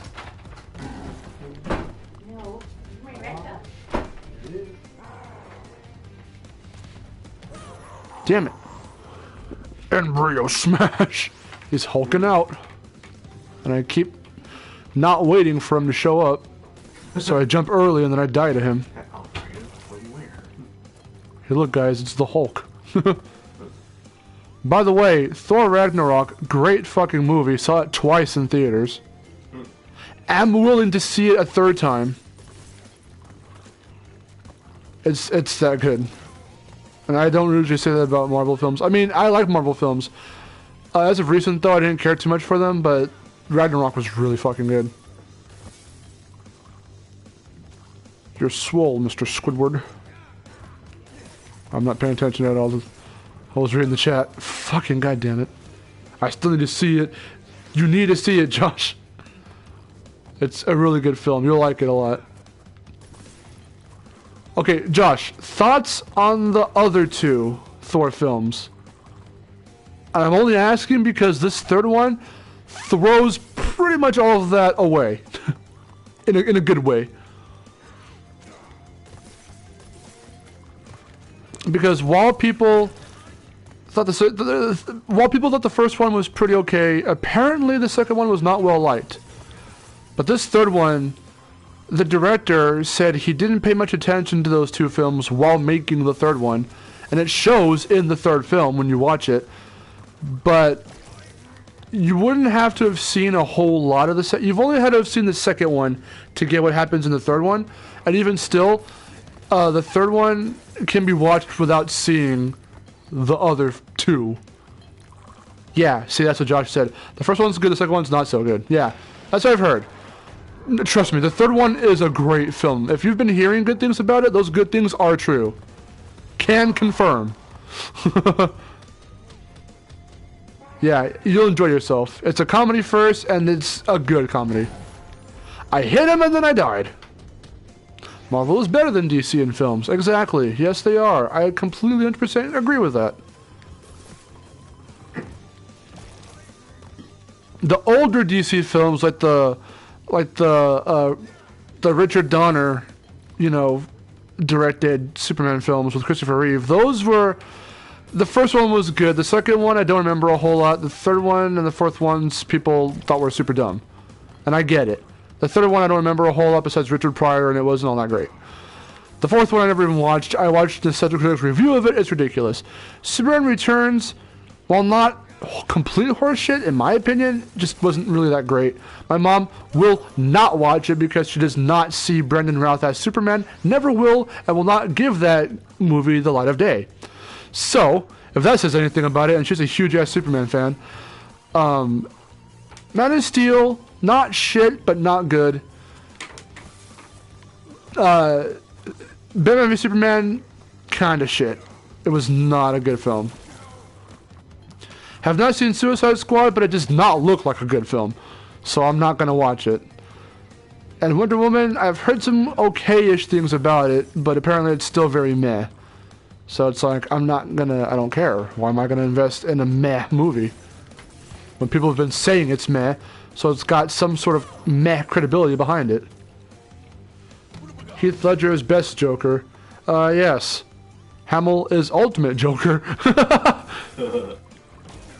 What about Kevin Michael Richardson? They're the main three for me. Ledger, Hamill, and Kevin Michael Richardson. And a lot of people would say, what the hell is his name? Who's the actor who, in the ones with Clooney Batman, who was Nicholson? I'm forgetting his first name, but Nicholson. As Joker, people thought was pretty good too. I'm forgetting his first name. What's his first name, Grandma?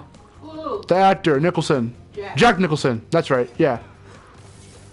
I was forgetting his first name for a minute there. Yeah, Jack Nicholson. Okay, yeah. Roy said it. Oh, hold up. I got it. Okay. Yeah, everyone's saying Jack Nicholson. Yeah, I got it.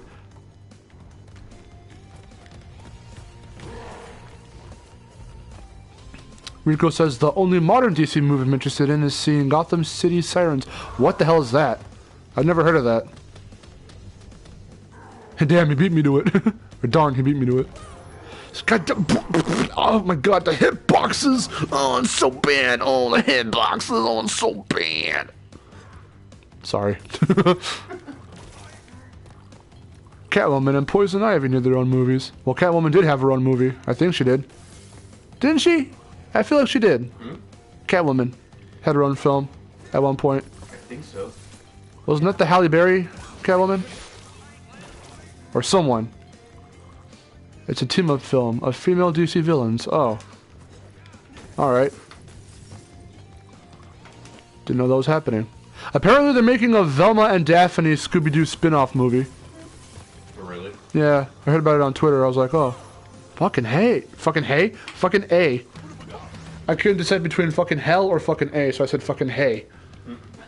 Yes, she did a Halle Berry Catwoman. Or she did Halle... No, yes, she did. Halle Berry's Catwoman. Yeah, that's what I thought. Haven't seen it, but I've heard of it. Apparently it's not that great either. DC movies in general are just okay or not that great. Besides the Donner films, or the first two anyway, especially the first one, which is legendary. Phone!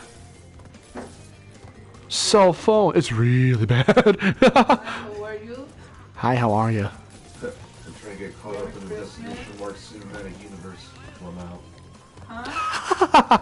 The Destination Mark cinematic universe. That's me crossing over with G-Man, crossing over with Jeremiah Isaiah, crossing over with Voice Legend, crossing over with Matt, with Skyfan.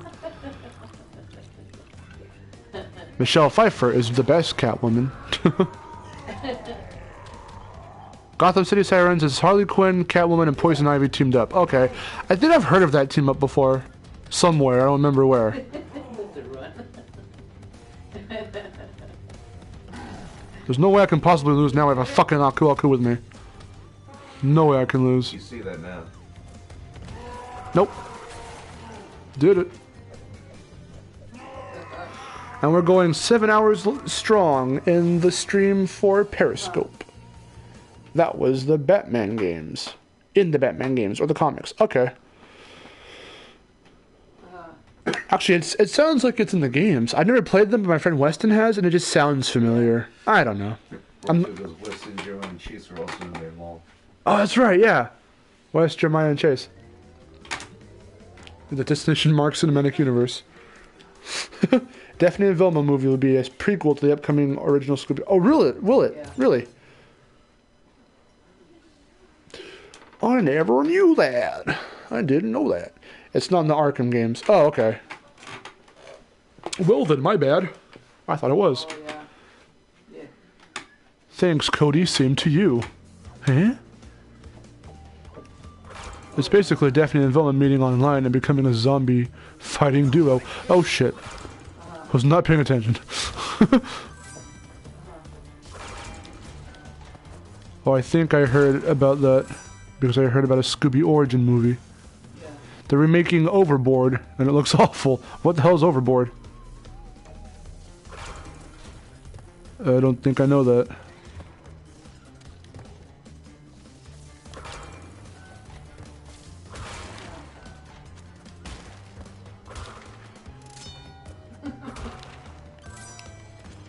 Let's do this extremely hard bonus round. Yeah.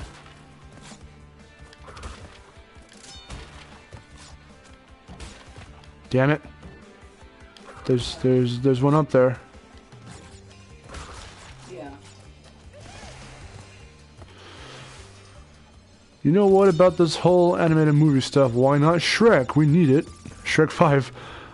I did my own thoughts about a Shrek 5. I didn't even like Shrek 3 or 4, especially not 4. It just wasn't memorable or funny. I wouldn't say god awful, it just wasn't memorable or funny. And 3 was just kind of boring. It was just kind of weird. I didn't care for it too much. Oh yeah. But 1 and 2, 2 is my favorite. And 1 is really, really good also, of course. Same thing with Ice Age. Ice Age 1 and 2 were my favorites. 3 was whatever. 4 I didn't even... No, I did see. 4 was crap. 5 I have not seen, but I think it's probably crap. Oh yeah. Yeah. That's how come I was surprised that Blue Sky made the Peanuts film so good. No. Winkle. They sell it. You know how they sell it? Cheating! They can. Oh, they're expensive by the pound. It's so good. You don't even get shit. It's a comedy from the 80s starring Kurt Russell and Goldie Hawn. I saw it a long time ago, and from watching the old trailer, it looks great. Okay. Yeah. I haven't seen a whole ton of 80s flicks, so that's how come I'm not too well versed in it.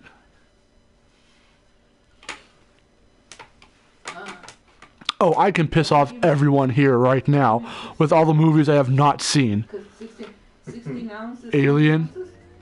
Terminator. Predator. Wow, that's not even. I don't know, fucking Rambo probably. I don't know if that's really one that people hold. Rocky. Never.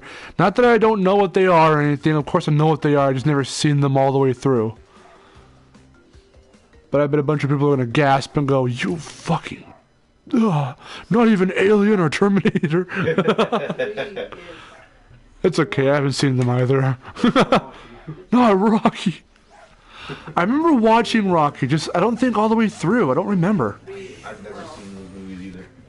Well, I know you for a fact wouldn't have a preference for those. I would nowadays. I just haven't taken the time to sit down and watch them. And not even as a kid. 4 and a third. That's what they all say. Hey, we're here, Cortex. And then we can play a little bit of 2 or 3, whichever one you guys want to see, and then we'll switch to Cuphead. I'm really worried about the Uncharted movie. They're getting Tom Holland. I say Tim. Yeah. Sorry, as young Nathan. Oh, really? Yeah. Who would be a good actor for a live-action Nathan Drake? I think the Tomb Raider movie would be nice. Well, they made a bunch of Tomb Raider films that are just like okay or shit in a lot of people's eyes. Scooby-Doo needs a live-action show where the gang is in high school investigating murders and catching villains, similar to the 90s Goosebumps. Yeah. I don't know. Just don't make it too cliche. I miss both of those. Wow.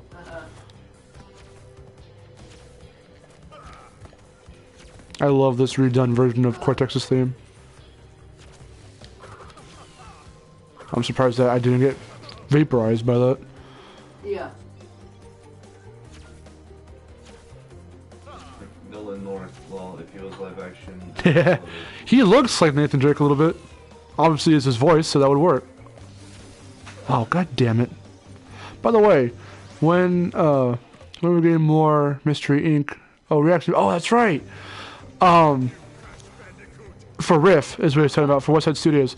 I definitely want to do those again. Okay. Yeah. I probably will. I don't know when, Yeah. but I will. Also, my grandma's talking on the phone, so don't mind that. Soon. I don't know when, but soon. Most definitely. Don't worry your pretty little heads. What the fuck? The hitbox is way up top. Don't jump over these things. Seriously. What if PlayStation had a cinematic universe law? They do. It's called It's called PS All Stars. I was about to say. Yeah. Just look at that. The Nintendo Cinematic Universe. That's fucking all the characters in Smash Brothers. Yeah. Yeah. Yeah. The real question Yeah. is, should there be a Smash Brothers anime? Yes, actually. It looked really nice in Kid Icarus Uprising's art style.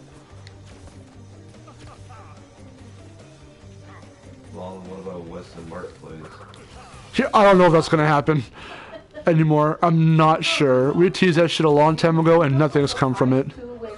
We keep wanting to do it, but we just haven't done it. It's tough. I don't know. Marie Callender's makes really good pies. And all back. I keep wanting to spin that one. 5, there was 5 during the holidays. PlayStation Heroes. Put in. Isn't that with That's what I heard. They're making some box thing. I have no idea what the hell that is, but I heard about it like a year ago or so. $9. Atari is coming back to is going back to consoles apparently. Okay. I don't know if they can. God damn, I don't know if they can though. Make it like really big again with that, because I mean PlayStation and Microsoft and Nintendo, it's going to be really hard to compete with them, especially now. They're really good, but the prices went up a lot. Oh, my cat says meow to you. Thanks. If my cat were around, I'm sure he would meow for you guys also. He's probably laying on my mom's bed or something. PlayStation Heroes is also part of the cinematic universe, so that's right. Isn't PlayStation Heroes the one with Jack and Daxter and Ratchet and Clank and Sly? Cooper? Yeah. So Video Games FTW is not the replacement for Western Mark Play. Well, Western Mark Play actually did start off as a Let's Play sort of a show in the conceptualizing stages, but then it turned into a review show that we wanted to take heavy inspiration from Nostalgia Critic and JonTron for Western Mark Play, and that's still kind of what we want to do, because I enjoy their styles. They're different styles, but to make something really cool in vein of that, I think could work if we play it, you know, smartly. They want $300 for the new Atari console, and they haven't even showed. God damn it! I read the comment and I died. And they haven't even showed the specs or any games for it. Yeah, I don't know, dude. We'll see. Maybe that. When I heard about it, I'm just like, how the heck are they going to compete? I mean, it's kind of a death sentence with the state of console race right now. The console wars, yeah. That's what I'm saying. I don't know how they're going to compete. I don't know if they aim to compete or just aim to provide entertainment. I don't know what's going to happen with that. But we'll see.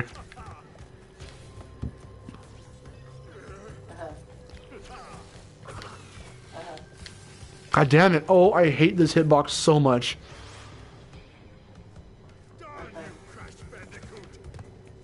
I killed you. Sorry, Mark. Now you're good. The hitboxes make this fight a lot more difficult. A lot more difficult. There are only 3 consoles. Well, just like genders. There are 4, 5 genders. Not even 5 genders. So stupid. It's like, who taught you? Who taught you? What school did you go to? Where did you learn the language? Where did you learn to English?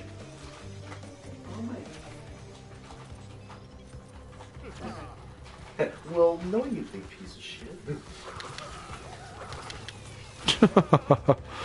Here, I didn't care, buddy.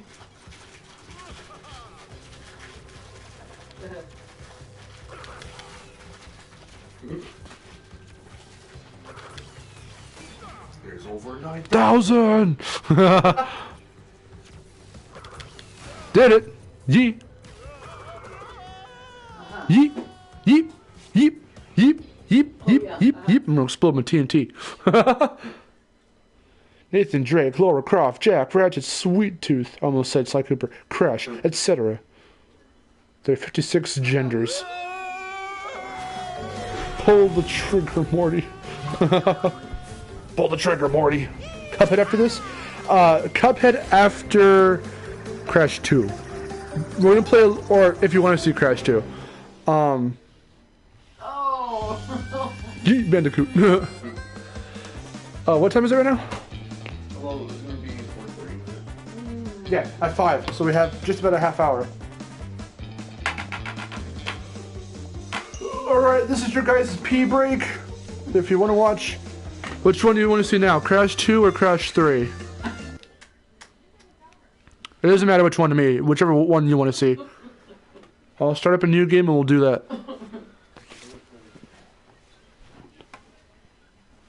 Slendy says Crash 3. Zark says 3. Josh says golf clap for you. And VB. Slendy says Crash 2 now. Josh says 3. So we're 2 with 3 and 1 for 2. Crash 2's better. That's right. I forgot Pacific time. Lol. Yeah. So we don't have too much longer to go. We have 2 for Crash 2 and 1 for Crash 3. Yeah. Wow.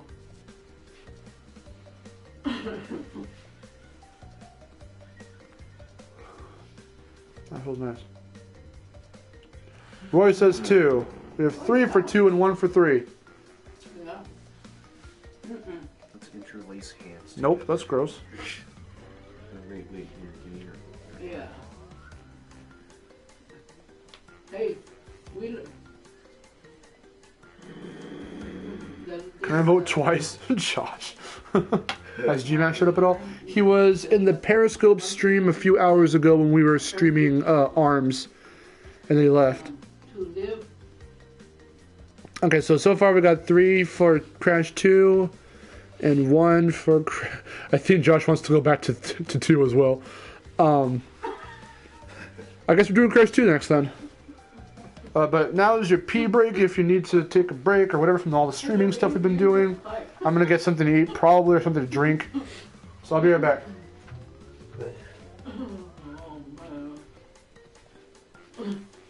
Oh, that's nothing.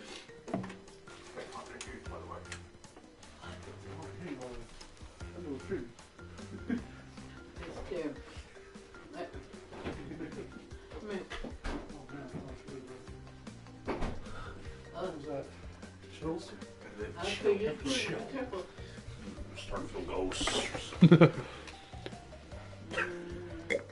Me. Who won that ARMS match? Well, Velazio won a couple and we won a couple as well. I kicked his ass twice, it was funny. Yeah, Victor played him, I played him. I made him come into physical experience with a crummy juncture. Josh is going to go grab a bite to eat as well. Well, Nice. that's there. Let me see if I get it right And together. overall, with the Oh, arms thing, maybe- overall, we won twice. Yeah, it's been a while Okay. since we played it, and I still like it a lot. We play as all the new characters. Dr. Goyle is fucking cool, dude. Yeah, I'll let you know. Coil. Sorry, I said Goyle. Okay. Crab and Goyle. Guile. Bye-bye. No, I got a Guile from Street No. Fighter. Crab and Goyle from Harry Potter. 3 men. No. The Triforce from Zelda. No. Rico says Crash 3. We still got a bunch of votes over 3 anyway. We still have Crash 2 votes, so we're gonna do Crash 2. Marcelo, Yeah. I'm sorry. Oh, it's alright. I didn't say anything. I was just like, Thank you. heck yeah. Nice. Hey Mark, what's your favorite Soul Calibur? 2, because that was the first one I played. Huh? Favorite Soul Calibur. 2. Yeah, see? No, 3 is okay, 4 is okay, 5 was pretty good for gameplay. 3 was pretty fun. 4 was okay. 5 was pretty fun as well. 2, I would still go with 2. We have not played the first one because it's fucking hard as shit to find on the Dreamcast. And it's expensive as shit on Amazon. How much is it on Amazon? I don't know, but it's like almost 100. If not 100 or more. Soul Calibur 1 on the Dreamcast. And then, Can't wait for 6. I swear it sounded like you said can't wait for sex. No. 6. Soul Calibur 6. 6. Dude, I wish I recorded my reaction because I absolutely lost my shit when they teased 6. Yeah, you did. Oh my god, I was so pumped.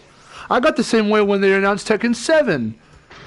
Like 2 or 3 years ago. Oh, dude, when Tekken 7 was announced, you went ape shit. I like was jumping up and down. Whoa, whoa, whoa. You became freaking Donkey Kong. For I guess- a second. You were like freaking. Thanks.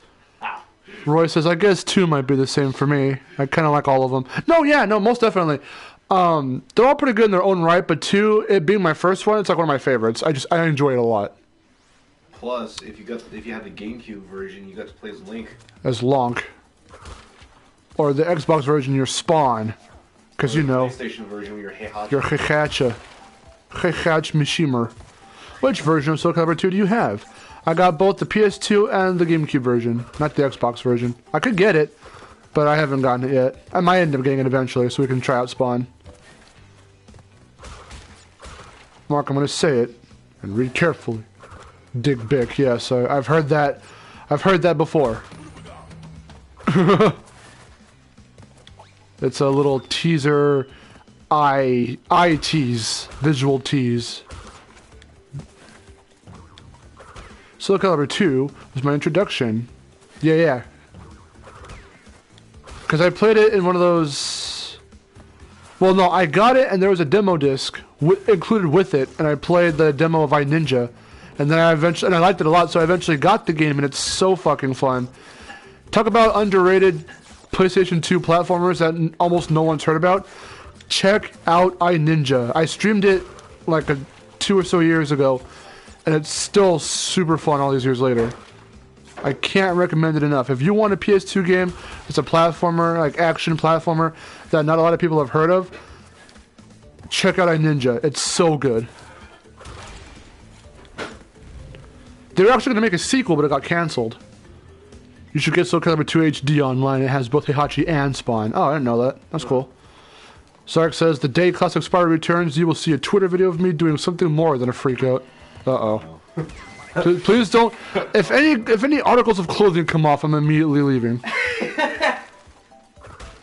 Ninja Revive. Ninja Revive! Dude, okay, I'm glad Zark knows it. I'm glad Zark's played that. Or at least seen me play it good. And it's so... Ninja Berserker! Yeah. Dude, I fucking love that game. I love iNinja. It's really, really fucking good.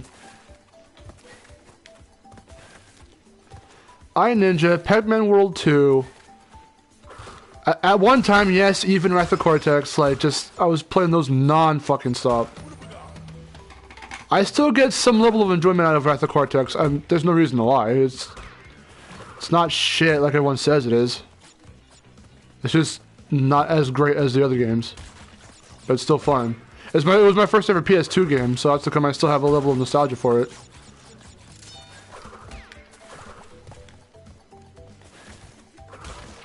I liked it, but I don't know if I would say iNinja's one of my favorites. Oh, it doesn't have to be your favorite. As long as you know it, because it's a very underrated game.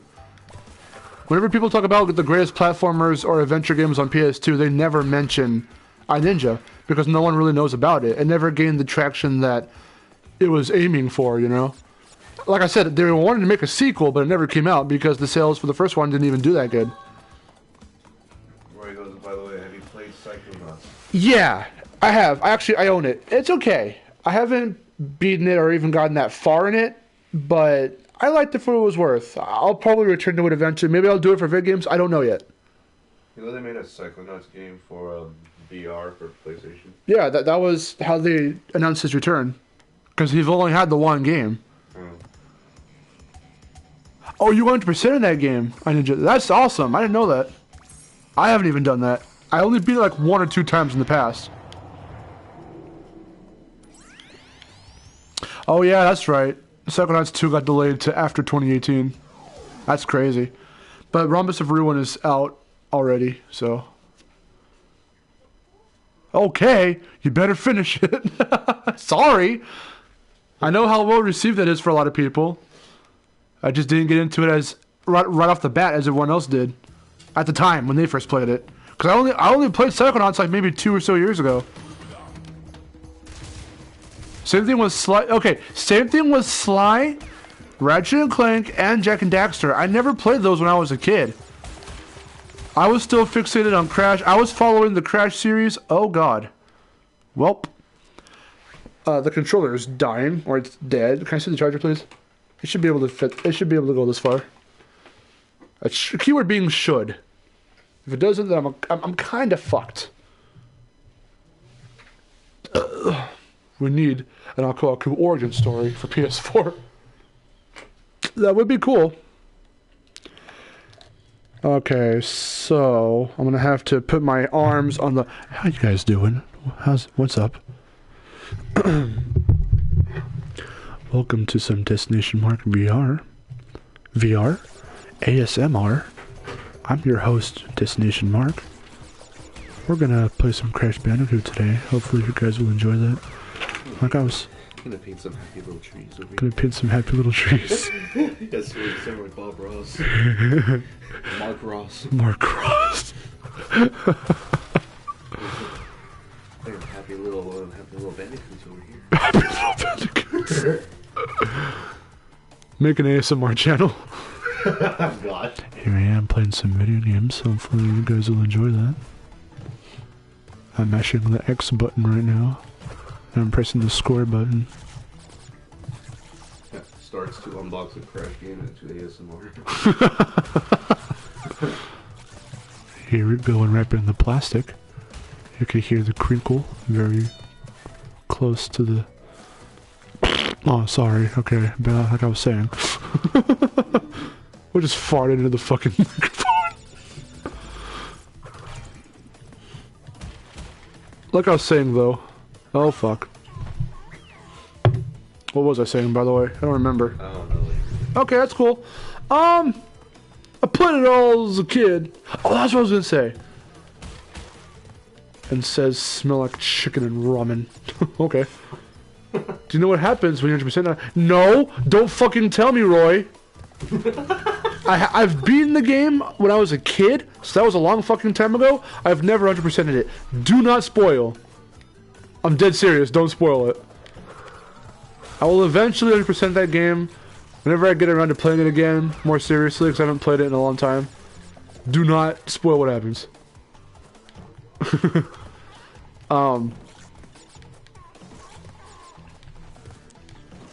Like I was saying, so I was trying to follow Crash and Spyro and how their games have been going. So I never really took the time to try and ever invest myself in playing something like Jak and Daxter or Ratchet and Clank or Sly when I was a kid. I didn't get into playing those until I was almost already out of being a teenager. So what happens is SpongeBob shows up and starts being used to clean a bathroom. It's in live action. Oh, wait, shh. Anyway, so that's part of the ASMR. I hope you like that. I was only a Nintendo, Sony, and Sega kid. Yeah, I mean, same here. Boy. I have almost every game system. Yeah, I got quite a lot of them. Not the super old ones. And he said nothing. I don't know why I went back in there. You have magic powers. Okay, what the fuck were we doing? Oh god. I don't have the really like I would like to have an Atari 2600 and those kinds of consoles. I don't. But I have an SNES, N64, GameCube, Wii U, Switch, PS1, 2, 3, 4, Xbox Original and Xbox One, Game Boy Advance SP, Nintendo DSi, and 3DS. I think that's it.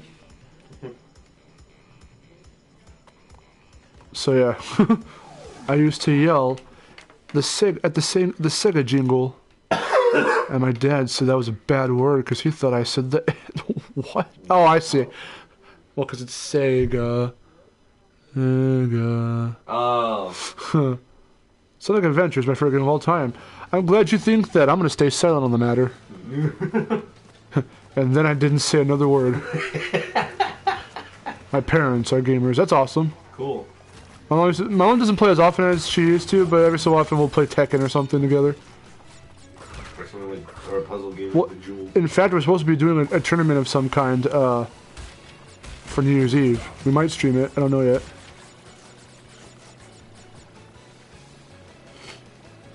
It'd be fun.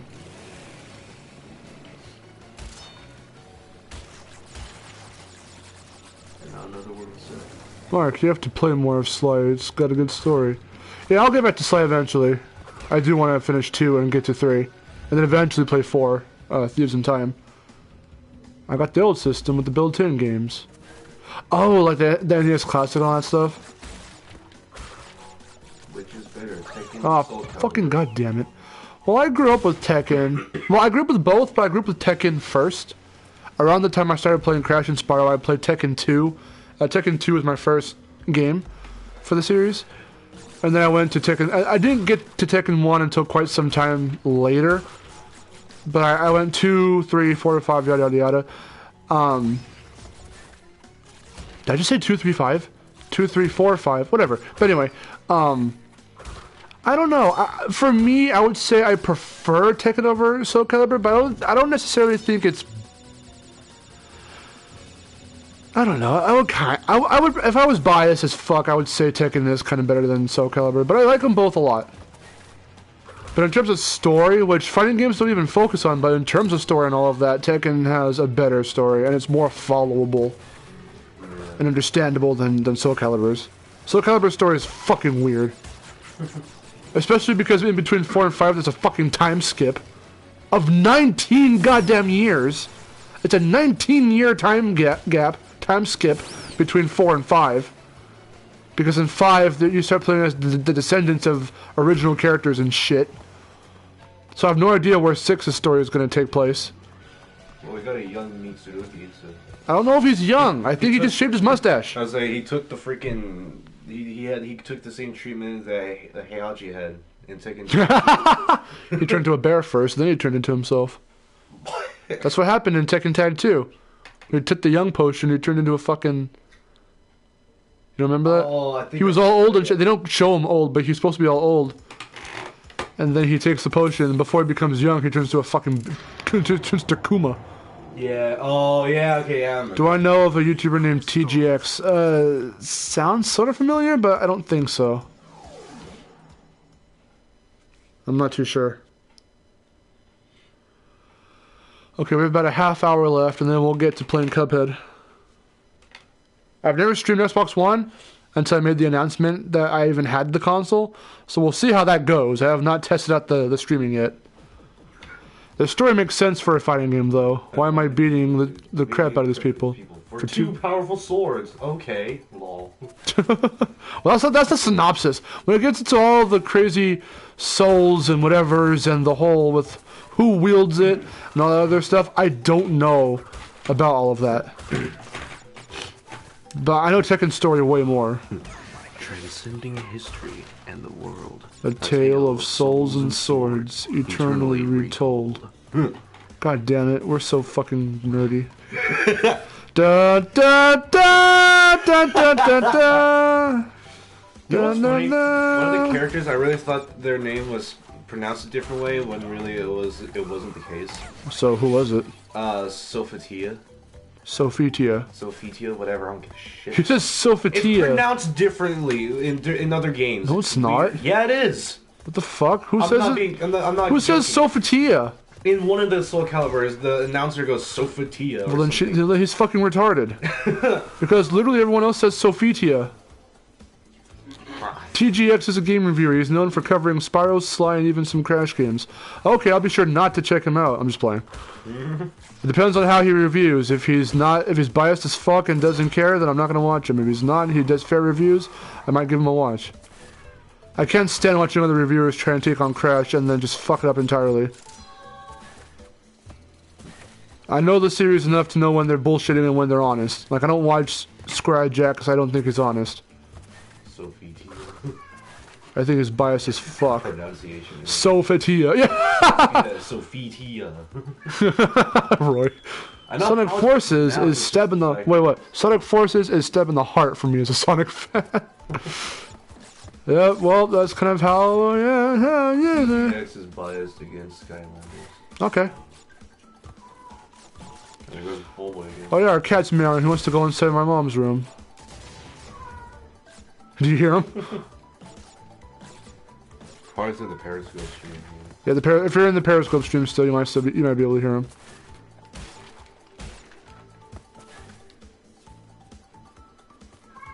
I hear you, kitty.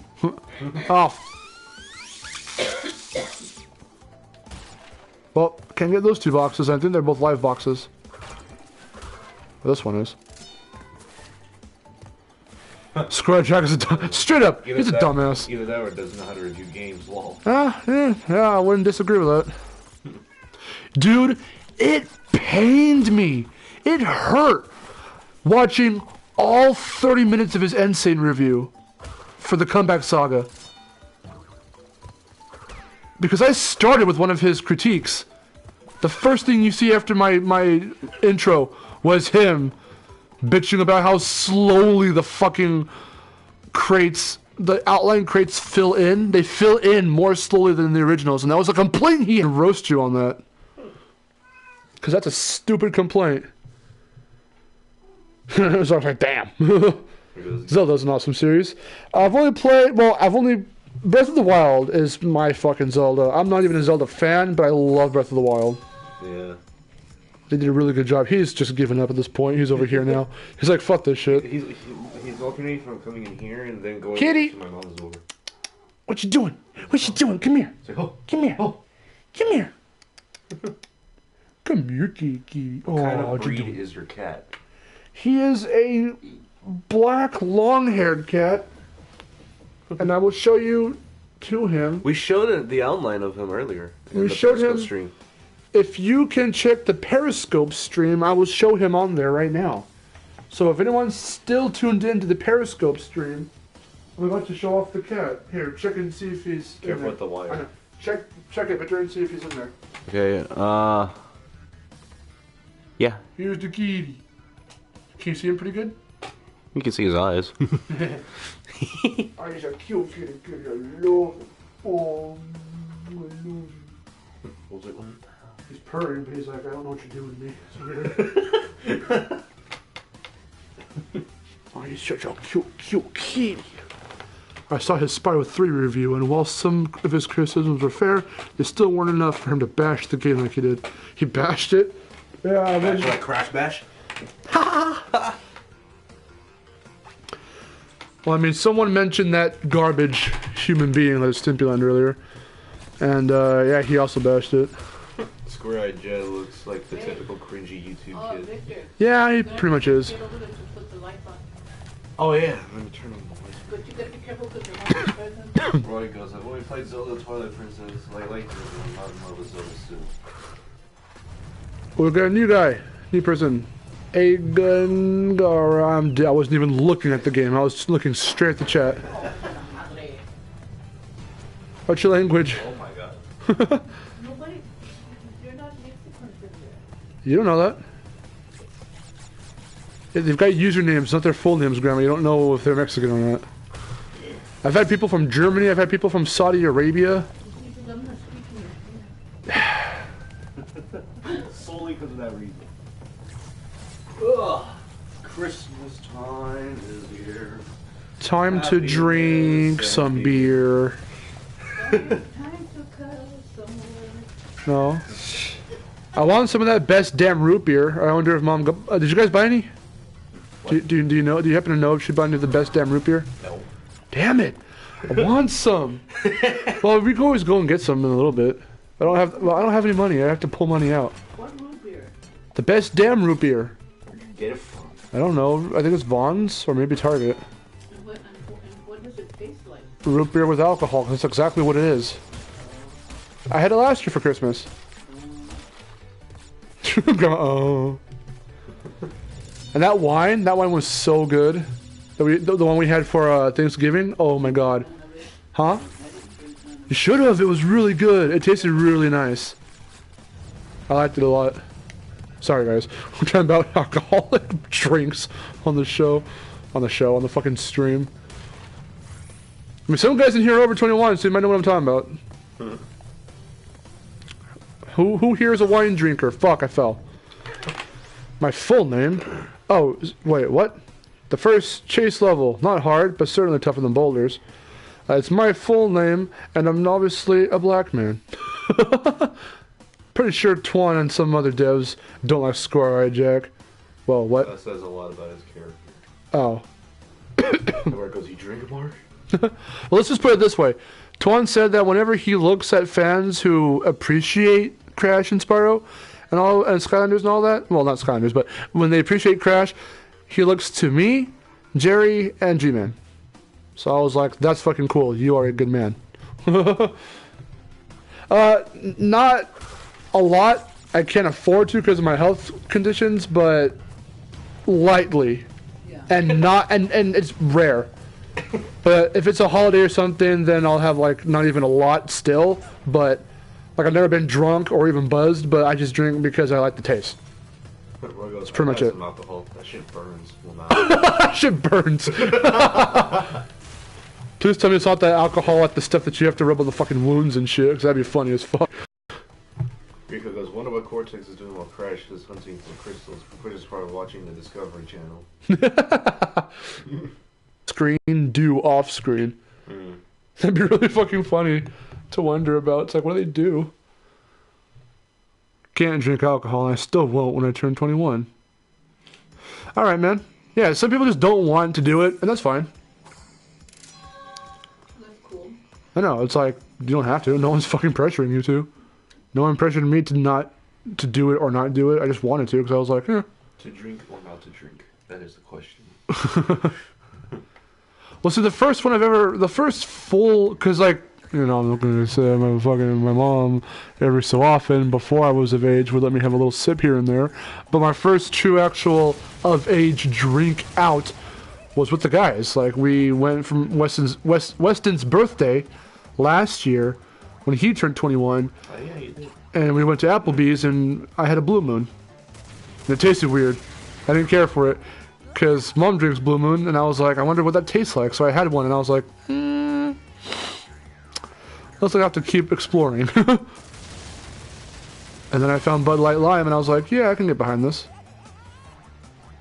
Afterwards, you get the chance to let Coco join the adventure. How could you possibly resist that super cute hand wave? Martin, peer pressuring me to be an alcoholic. No, I'm not. Don't do drugs, kids. Alcohol's not a drug. I don't care. You can still die from it. You gotta go on with the boys. Oh shit. You gotta go on. Now knock back a cold one. Shut up. That's what Vladizer keeps saying. He goes, when are we gonna crap back and have a cold one? I'm like, shut up. You're like 17. Well, then how about tonight? Okay, Grandma. I made the jokes about that to you, and you look at me like, I don't fucking know. A 12-pack. No. That's a half a cake. I'm back. Just got some dinner. Nice, Josh. We're talking about drinking. Rico goes, alcohol is good to have when you're stressed and can't deal with people in the world, lol. Ricky says to unlock Coco, you have to defeat Rippery. Well, we just did that, so. Ricky Pradama. Welcome back, Josh. Fuck. That's the wrong button. Here she is. And that's her right there. Whoa! Oh, it was funny that was her right there. G-Man did that. Oh. G-Man was able to be Coco and talk to Cortex. No, really. It was funny. Let's be her, shall we? Let's abuse Polar for a little bit. 3, 4, 5, 6, 7, 8, 9, 10. Josh Gamer. I use video games as replacement for alcohol and drugs. He's addicted to video gaming. Oh, where's that Minnie Mouse? I don't know. It's creepy as shit. So the people next door have an inflatable Minnie Mouse that's just kind of by their door, and there's lights on her. So when it's lit at night and the lights are still on across the street, it's highlighting the way she looks, and it's very creepy because it looks like she's just staring at us when our curtains are open and we're staring at her from across the street. It's creepy as shit. Let's do it! Whee! I needs my precious. Sorry, I can't do it right now. Nope, you can't do it either. I use memes to medicate my depression. Good for you, Roy. May power. Brio's an alcoholic. Well, he does. He wants to be a. He wants to be a bartender too. He mixes drinks. Oh yeah. Brio. That's his. That's part of his fucking epilogue. He wants to be a bartender again. Apparently, he used to be one. We should see him doing that in a reboot. That'd be funny.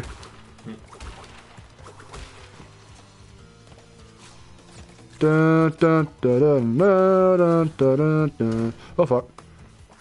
Woo! I is good at video game. Oh shit. Oh shit. Woo! I'm fine. I'm absolutely okay. Everything's fine. Oh. Should end it on her butt. I want to just fucking eat it. The Crash does. Oh shit! Oh my god, that was pill collision if I ever did see it. Roy goes, game theory, is Embryo an alcoholic? Because in episode something what you can see, if you zoom in and put a red circle over it, he's drinking alcohol. Shit. Just because that's nothing. Someone in my neighborhood has a Santa statue on their lawn and his eyes follow you. No joke. It's creepy. That's creepy.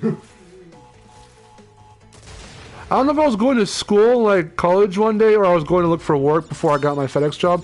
But I went out to go one morning during Halloween, I think it was last year, so it might have been job hunting, to go on the bus. And I passed by my neighbors, or for us, you know, Nate's house, and they had this, Oh yeah. they had this cat, this inflatable cat, and its head moves. It's not motion censored, it just goes from left to right, like occasionally to left. Kind of goes like. Meh. I didn't know this. I thought it was following my movement, and I looked at this thing like, what the fuck? Because I thought it was moving and watching me based off of where I was going. Its head was going from left to right, but from my perspective, it looked like it was following me, and I was like, what the fuck? Just like it's like some kind of Five Nights at Freddy's animatronic. God damn. Fuck that game. Shit, it just says nothing.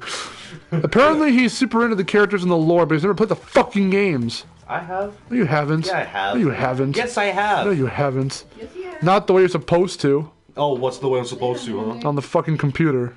But it's great. None of this. Hey, I'm still playing it. None of this fuck ass tablet free to download shit. But it's so cool. It just gave me the biggest stink face ever. Find out at Santa's.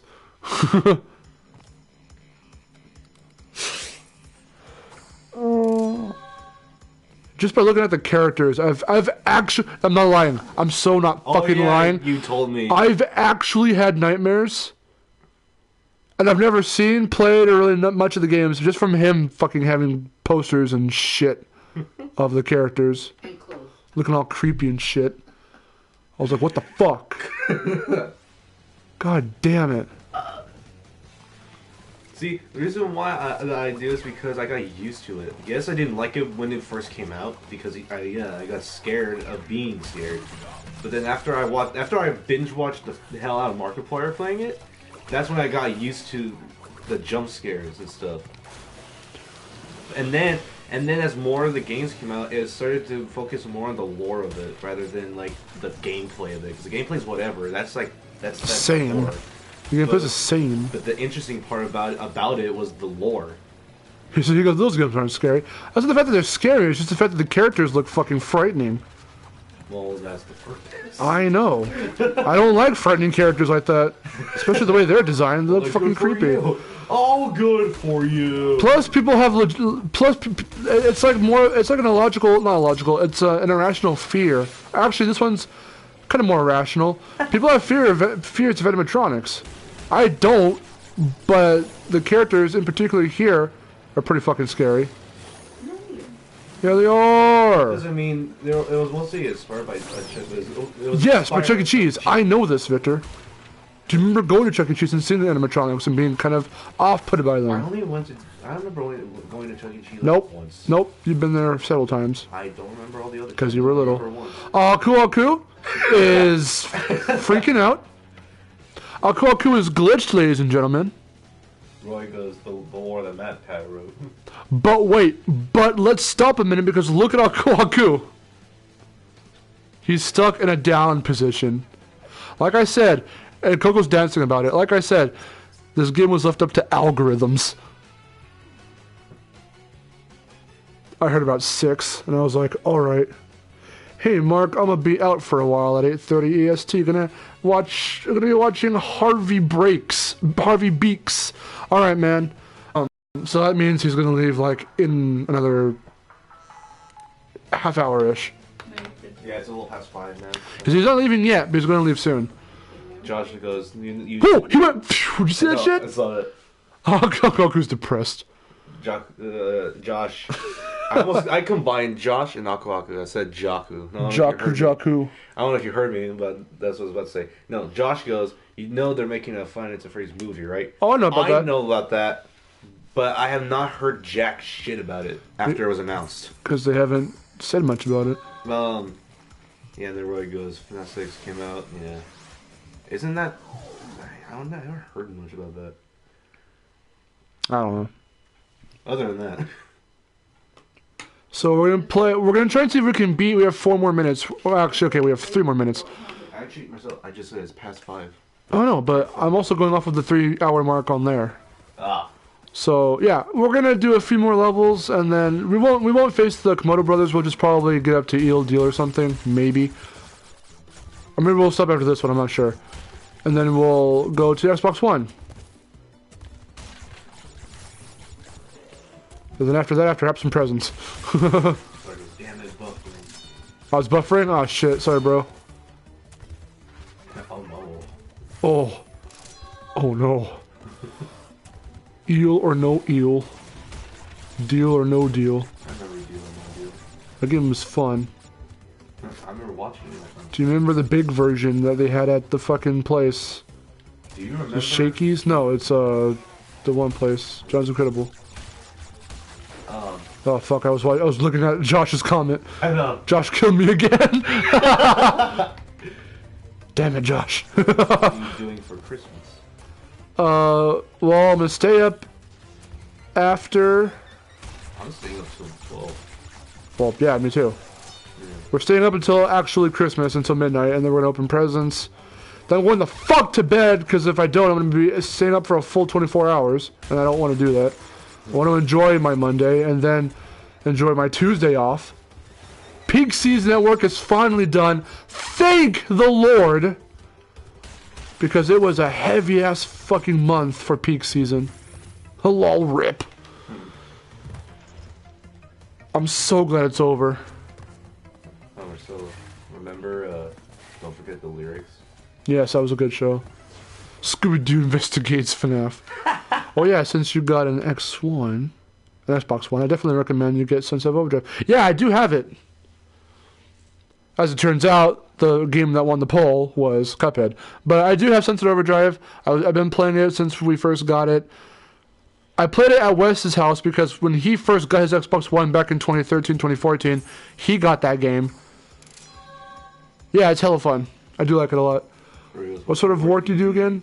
I handle packages at FedEx. I work in the warehouse. Oh, FedEx. FedEx. Well, you should get Killer Instinct too. I do want to get that actually. It's like freaking Rash. I haven't played. I don't think I played the new one, but I definitely have seen it and I know of it.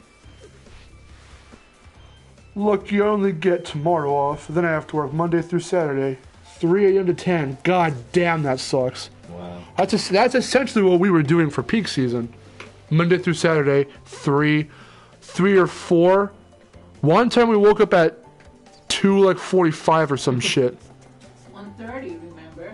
Oh no, yeah. We had a 2:30 start time, so I always wake up an hour so we can have that hour to get ready and get there. I woke up at 1:30 in the morning. I had to go to bed at 7 or 6 or something like that in the afternoon. Oh yeah. Fed up with FedEx. Sometimes people can be idiots, but the work is not that bad. It's very, very physical, of course, since it's a warehouse job, but it's good. And I've been getting paid really good for peak. Last week alone, I made almost 300 for last week. I was at 299.86, and I was like, oh, so close. It's really good though. Okay, so we're at the 3-hour mark there. We're at the 8-hour mark in the overall Periscope live stream. So tune in right now. We're gonna end off Insane right here, and we're gonna go to Xbox One, our first ever Xbox One live stream with Cuphead. So stay tuned. If those of you who are watching the PS4 stream will head off to do your own stuff for Christmas Eve, Merry Christmas Eve. Thank you guys for watching so much, taking the time out of your eve to watch this. For those who are about to tune in, just stay tuned. Again, watch the Periscope stream if you want more. And we'll see you guys later. Take care. Merry Christmas. Merry Christmas. You should have said Just give me another quarter, boss. Merry Christmas from the Espinozis. From the Espinosers. From the Destination Marks.